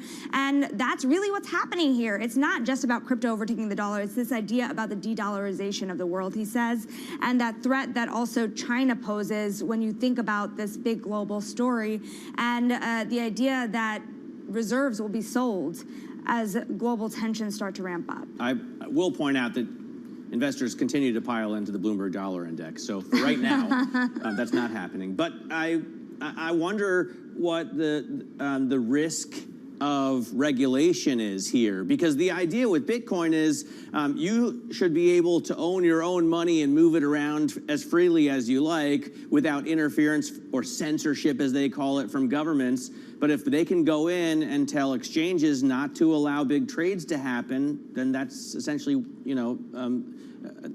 not working out the way Bitcoin is supposed to. You know, Matt, this goes back to the heart of a big question that's been happening this week, and is, are Russian people moving their money out of Russia, and to what extent are sanctioned individuals or to-be sanctioned individuals moving their money out through cryptocurrencies? When we talk to the exchanges right now, what they say is there's not really evidence of that yet, given the ticket sizes that you're seeing from the Russian ruble Otherwise, conversion. it would be $60, $70, $80,000 rather than 44. Exactly. But with that said, also, what CZ had said earlier of Binance about this idea of exchanges complying with sanctions around the world is very interesting. I did something for you guys this morning. I went back to the cryptocurrency white paper this morning to see how many times government was listed. It was 0. It's not in the white paper.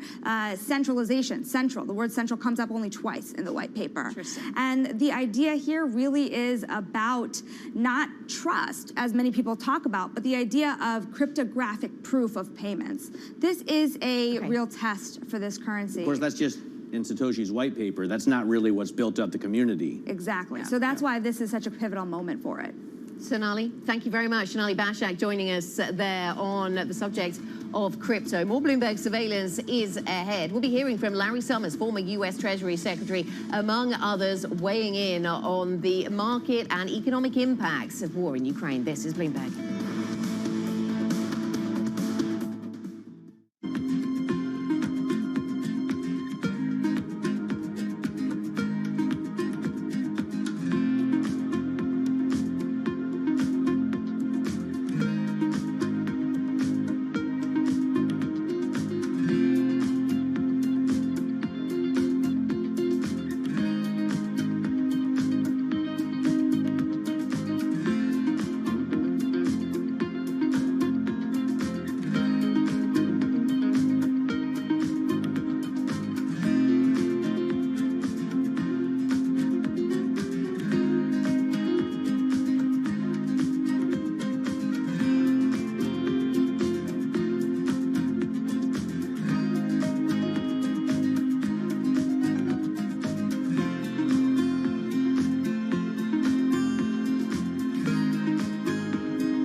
U.S. has announced it's moving 8,500 more troops to Eastern Europe. If they're not being deployed to Ukraine specifically, why is that so important, and does that risk further provoking Russia? Well, there's two things going on. So what the United States recently announced is that we are going to put 8,500 troops that are part of the NATO response force on high alert. That means they'll be ready to deploy on a moment's notice should we need those forces anywhere in Europe to protect NATO territory. In addition, the United States is also looking at possible additional moves that they might make to move U.S. force posture into Central and Eastern Europe. The reason we're looking at that is because a lot of the members in that neighborhood in Central and Eastern Europe feel concerned. And so we are looking at what measures we might take in the name of reassurance and deterrence.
The contagion channels for Russia now are heightened global uncertainty and commodities. This could just exacerbate inflation, exacerbate supply chain woes. The inflation here is broad-based and becoming sticky. I think we're all trying to figure out what's going on now. This looks like this is going to be a rupture that lasts for years. This is Bloomberg Surveillance with Tom Keene, Jonathan Ferro, and Lisa Abramowitz. What a move in crude from New York City for our audience worldwide. Good morning, good morning. This is Bloomberg Surveillance Live on TV and radio alongside Tom Keene and Lisa Abramowitz. I'm Jonathan Ferro. Futures up 0.6%. TK, this move in crude, 109.34, briefly through 110. The move in crude you see in the commodity complex as well. And these are jump conditions, John. They're all linked in to this moving of hydrocarbons, the moving of commodities. They're immovable when you've got sanctions and real soft sanction restrictions on Russia. It's the second point that's the important point, Tom. Nobody right now seemingly wants to touch Russian crude. It's a disruption in supply that maybe we weren't expecting from these sanctions. Yeah, not that we need to do the data check now, John, but these are jump conditions off where we were 24 hours, even 12 hours ago, whether it's oil you look at or ruble getting right to where forwards were yesterday. We've done that in 24 hours with a 110, 111 ruble. That gets my attention. Lisa, Fed Chair Jay Powell a little bit later set the stage. What a difficult one for him down in D.C. What does he do with this? We have increasingly the S word being spoken, stagflationary types of trends, more so in Europe than in the U.S. But he's looking at stickier input costs that are rising at the fastest pace in decades, and it's unclear that they could potentially roll over when you have the wheat prices. It's not just the oil prices. I know you've picked up on that as well, John. It's everything in the commodity sector that's getting disrupted as people try to understand the ramifications from this Ukraine invasion. Lisa, I'm so pleased you went there, Tom. It's something we have to pick up on. The crude story, gas, gets tons of attention. What doesn't get enough attention, these numbers here. Russia and Ukraine supply more than a quarter of world wheat exports, 1/5 of corn sales, and about 80% of sunflower oil cargoes. Tom, that's a massive story for global politics and a global economy. You can watch any number of indices. I actually looked at South Africa wheat this morning, John. You can see that on the Bloomberg, but you've got a jump condition in Chicago wheat, really on the first print this morning, opening up 5%, well over $10 a bushel. I don't know how bushel translates, John, in the United Kingdom, but the answer is these are jump conditions we're working with, and so much of this, John, within the information quiet we're getting out of Ukraine. 36 litres, isn't it, Tom? 35, 36, a bushel? Okay. It's a peck. A peck. A peck. Okay. Headlines crossing, Tom. Let's pick up on those headlines. Yeah, serious headlines. Yeah, this coming from Ukraine, asking NATO to protect its sky. Tom, we've talked about that a couple of times. You can pick up on that in a moment. They say the time of the next Russia talks is still unknown. But here's the important part, Tom. They're ready for the talks, but not with ultimatums. Yeah, it's the back and forth. It's extremely fluid. What I would suggest, John, is we're focused on Kyiv. I get that. We're focused on, up by the Russian border. Far more important to me is the encirclement of the entire shoreline of the Black Sea. We're not there yet, but that seems to be the major focus out in the zeitgeist this morning. Mariupol over to Odessa is something unspoken in the Western press. Lisa, this line, air defense is the top priority. Well, right now, that's because Russia is very much taking the air approach to Ukraine. You know, I've been reading all of these issues as people watch what's going on with Ukraine, feeling impotent, feeling like they should be doing something, and then other people saying, well, you start doing something, you incur the wrath of World War III, and this sort of perilous feeling that people have as they watch what's transpiring on the ground, John. Futures look like this morning, Lisa. Let's whip through it. Equity futures up 5 or 0.6% on the NASDAQ, up around 0.7%. What a move we saw yesterday in the bond market, not just in America, in Europe much more so. This morning, yields higher by a single basis point to 174 on 10s. Euro dollar breaking down again. Monday, Tuesday, Wednesday, a break of 111. Lisa, euro dollar 110.97. Yeah, that is the weakest going back to March 2020. People moving away from the Eurozone because of that stagflation fear. You have, of course, Deutsche Bank coming out this morning from George Saravelos. We are speaking with David Fan. We're speaking with Deutsche Bank's economics team later this morning in order to get a sense of why they say the ECB really has to back this up and support the euro at this place. What I'm watching today, a whole host of issues, including a number of oil-related ones. OPEC Plus meeting to discuss April production plans at 7 a.m. as oil prices surge beyond $110 a barrel on Brent crude and past $107 a barrel on WTI. There's also ExxonMobil Investor Day at 9 a.m. Exxon did move away from their Russia ties, as well as the EIA crude oil inventory report at 10:30 a.m. Key question, does OPEC Plus have control over this? Who has control over this, since a lot of these sanctions are self-imposed, are unwritten, and are in everything but name, and that is what we are seeing across the board. At 9 a.m., we've got EU finance ministers holding an emergency meeting by video conferencing.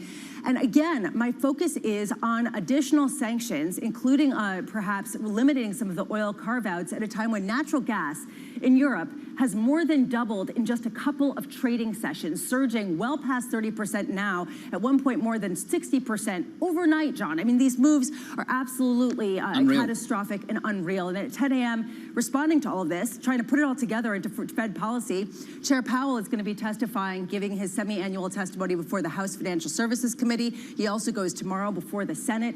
How does he dovetail this at a time when people are ratcheting back expectations for rate hikes? Does he indicate that they are going to move slower than they previously did as people pull down their expectations for rate hikes from as much as 7 just a few weeks ago to now fewer than 5? A big challenge for Chairman Powell and the whole of the committee coming up through the next several months. Lisa, thank you very much. From New York this morning, good morning to you all. Last night, the President of the United States addressing the nation. He badly miscalculated. He thought he could roll into Ukraine and the world would roll over. Tonight, I'm announcing that we will join our allies in closing off American airspace to all Russian flights. A Russian dictator invading a foreign country has cost around the world. And I'm taking robust action to make sure the pain of our sanctions is targeted at the Russian economy. Team coverage starts right now with Bloomberg's Joe Matthew in New York, Maria Tadeo in Brussels. Maria, I want to pick up on the latest headlines, defending the skies of Ukraine. How controversial is that effort at the moment?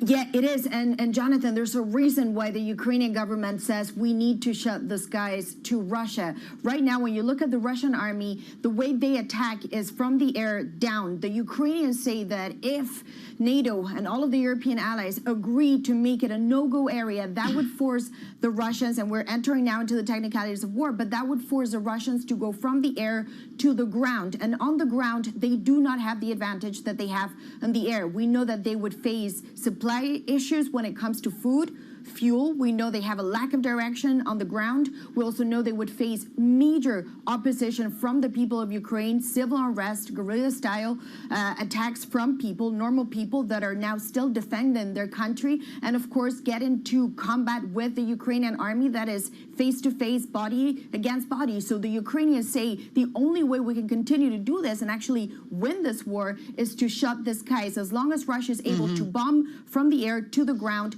we are in a very precarious position. Maria, within your reporting and within the reporting yesterday in Warsaw, is there a belief that any kind of air support can base out of Lviv in western Ukraine? The east to west measurement is huge. Does that give them enough territory to base air attack?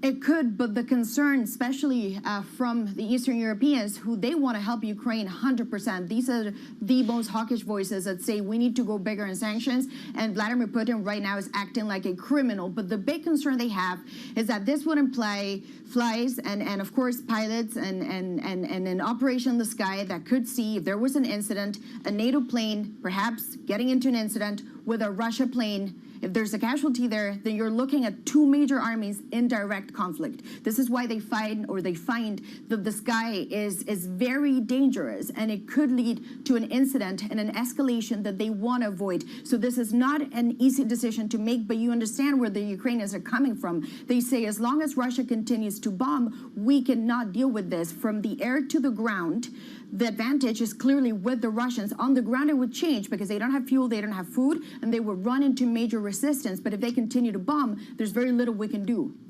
Joe Matthew, you've been here basically all night covering what's going on in Washington, D.C. with Joe Biden's State of the Union and the response to it. Can you give us a sense, pushing forward, of the public sentiment and willingness to go further against Ukraine, going further against Russia, rather, for the invasion in Ukraine, and taking a move like shutting the airspace or even taking military action? You know, I talked to the former Secretary of Defense, William Cohen, about this ahead of the speech last night, and he echoed what we're hearing from the administration, that's just a non-starter, because it is a road, a path to potentially having, as Maria indicated, a direct conflict with Russian troops. We know a lot about no-fly zones after our time in Iraq, and we know that things don't always stay contained to borders. What the president said last night in his address was, first, our forces are not engaged and will not be engaged on the ground in Ukraine. He continued that promise and went on to say, however, we've mobilized American forces in case Putin continues to move west. He said, we will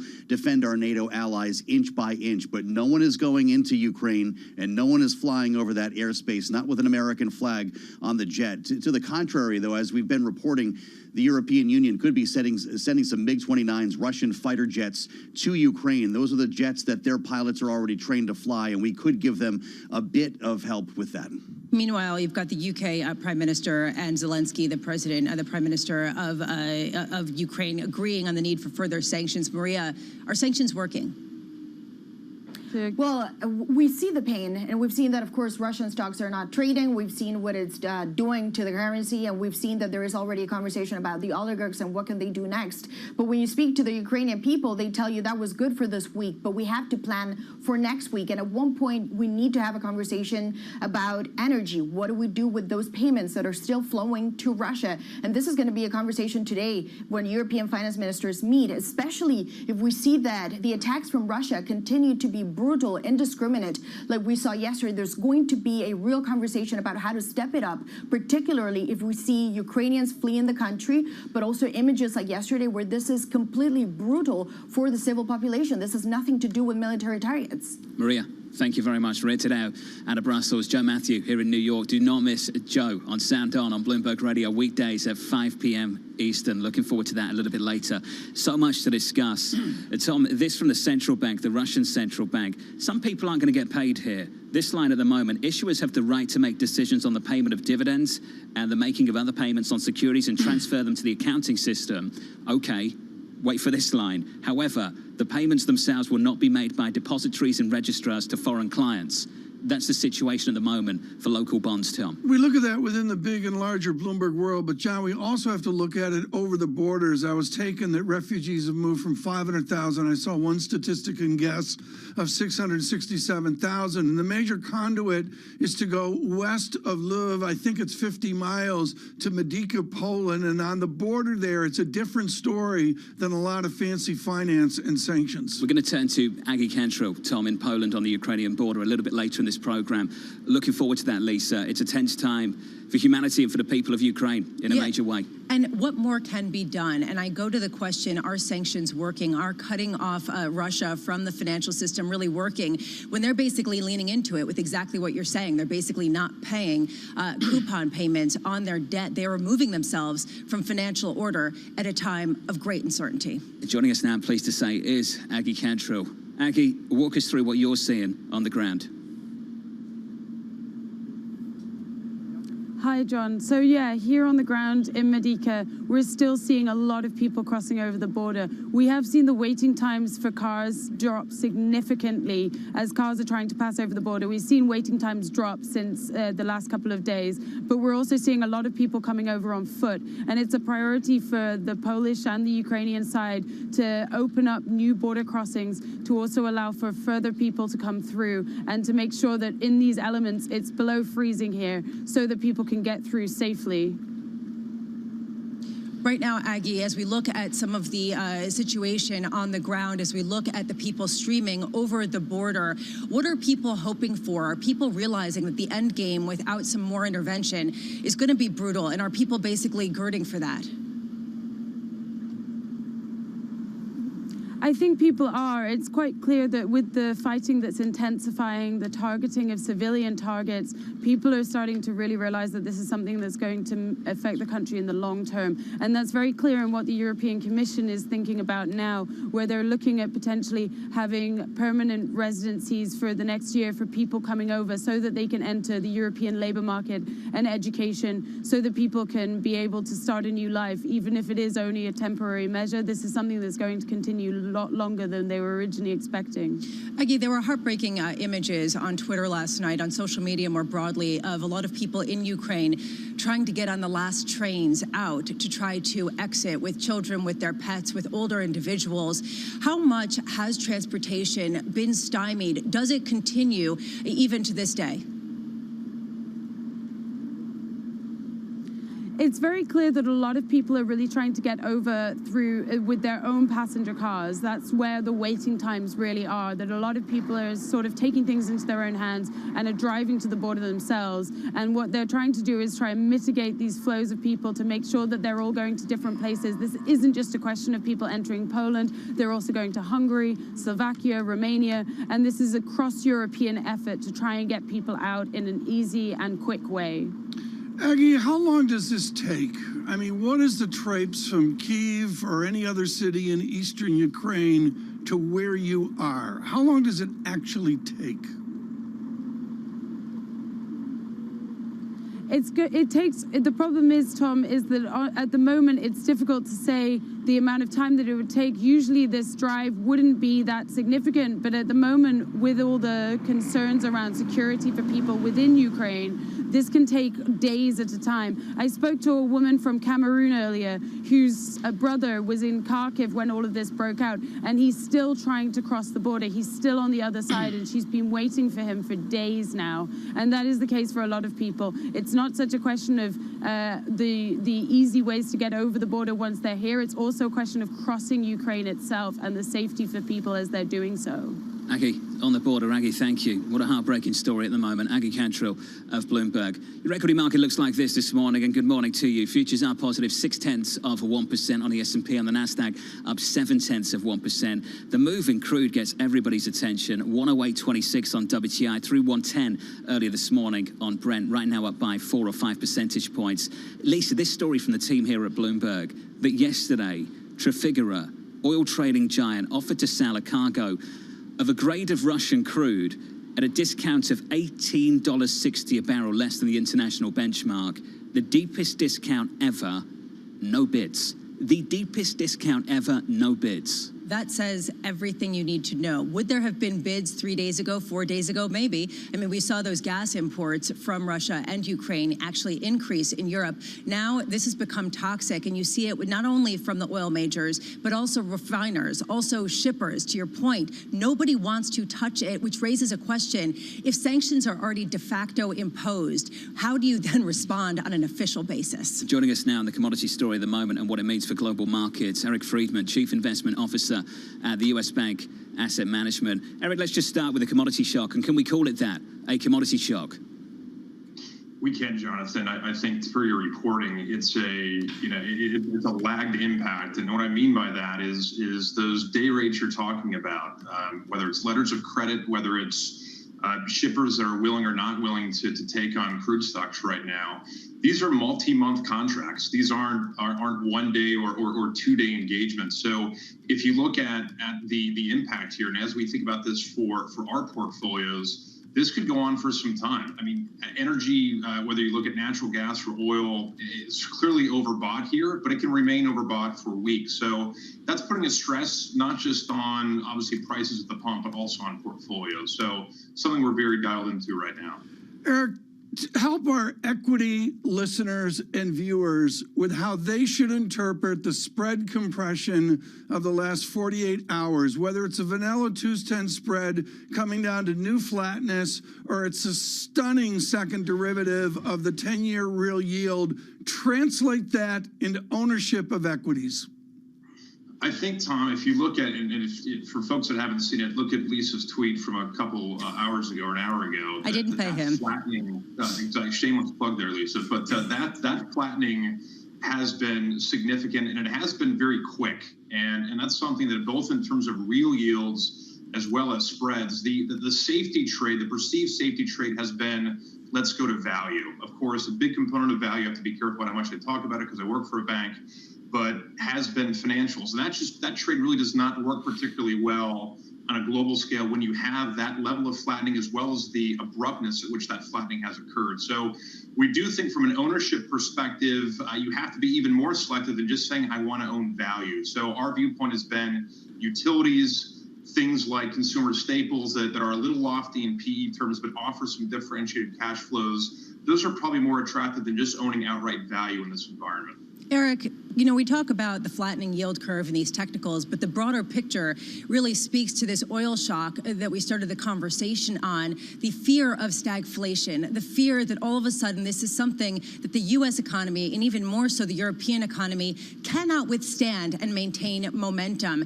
How much are you rethinking your growth ideas? How much are you rethinking your allocations as you think about this, the shock, and what the ramifications could be on a broader economic level?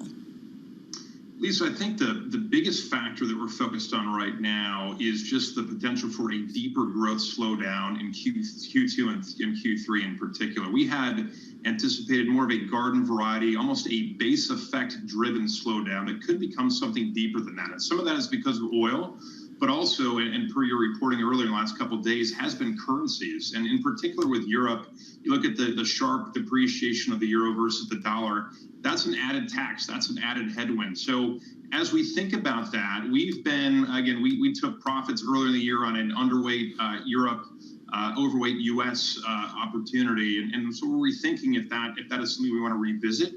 But I would say that the bigger factor for us is just this growth trajectory. Does it get even slower in Q2 or Q3 than we had previously forecasted? And what will the central bank response be? Jay Powell's commentary today will be very key in understanding how they're thinking of that framing right now. Eric, what happens if Jay Powell does speak, talks about tightening, and it does nothing? What happens if the market confirms this fear that perhaps the Fed has lost control of this narrative as they have little control over geopolitical tensions and over oil prices surging? I would say, Lisa, if there isn't some optionality maintained by the Fed, if the Fed doesn't take more of a let's wait and see, as in, hey, our intention is to continue to tighten, but to do so keeping in mind some of these factors like oil, some of these factors like currencies. One of the things we'd be concerned about is if Powell and the Fed really are emboldened by the move higher in crude and natural gas and say, hey, this is further evidence we have to tighten. That to us would symbolize more of a dogmatic approach than we think is appropriate in this environment. So again, I think that's the swing factor we have to pay attention to. Words will really matter in terms of the context and the nuance of his messaging today. Eric, when you sit around with the team, and this is a final question from me, and you have those internal conversations, can anyone that you speak to right now see an off-ramp for the Russian president? I don't think so, Jonathan. It's something where, where we think we have an edge is on synthesizing data, looking at credit trends, looking at economic momentum. Where we, and really no one has an edge, is what the next move might be out of Russia. I would say that the end game appears to be somewhat ring-fenced in based on the sanctions and based on the concerns evoked from the broader global community. But in terms of the off-ramp, it's hard to imagine that there's going to be a happy ending. I do think that there will be a detente that eventually emerges, but the next couple of weeks in particular, I think it's hard to speak with great confidence about what may happen. So, Eric, this is so important, though. And I know that you don't have an edge there, but that's a question we've all got to try and answer. Because if you can't answer that right now, you have to assume things get worse, not better. This is something I was speaking to Mohammed Al-Erin about yesterday. And if you assume things get worse, not better, you'd have to assume there's only one place left for sanctions to go. And if you assume that, Eric, this gets messier, doesn't it? I think it does, Jonathan. I think that in terms of the broad controllables, if you will, one of the things we're paying very, very close attention to, and this does boil down to us in terms of buy and sell decisions on behalf of clients, that we've been really focusing on real assets. We think that's a place that, even though it may be difficult to step into, that's a spot that could be dislocated for some time. I think that's issue number one. Issue number two is in terms of your equity portfolio, making sure that you're not too overexposed to the growth side that we think will be challenged for some time. We don't think this is a short-term dip. We do think that the embedded factors that we're talking about here will play out in terms of the growth story in particular. So those are two areas that are controllable. But to your point, it's hard to war game out exactly what may happen over the next couple of weeks. But we think being a bit more cautious than being emboldened here is the right approach. It's almost impossible to work it out. Eric, thank you. Thank you for the transparency, the honesty. Eric Friedman there of US Bank Asset Management. Lisa, it's a major dislocation. The ripples of that we're still trying to figure out. Especially because we had a lot of analysts come on and say, if you do get ongoing sanctions and even the inclusion of oil and gas, you could see $150 a barrel. You could see $200 a barrel. So how do you game out the economic ramifications globally of that type of increase at a time when inflation is already running at the hottest pace since the early 1980s? It is difficult to get your head around this. Tom, you can speak to the history of this. This headline just crossing from Ukraine, urging the IMF to ban Russia and Belarus from the fund's meetings. What a difficult decision. You've got the April meetings, but it's much more than that, John. It's much more about their research capability and their financial expertise, and that's going to be a stunning and difficult decision for Georgiev and all to make. John, while we were talking there to Mr. Friedman, the 2-10 spread breached 34 basis points. I'm watching that core spread, and I'm watching the 10-year real yield separate from all that's going on commodities in Ukraine. And Lisa, I know you're laser focused on that too. Basically, it's an idea of pulling growth back and basically talking about not stagflation necessarily, but slugflation, as Doug Cass likes to call it, this idea that rate hikes in the near term will not necessarily allow growth to materially increase over the longer term. What a tough, difficult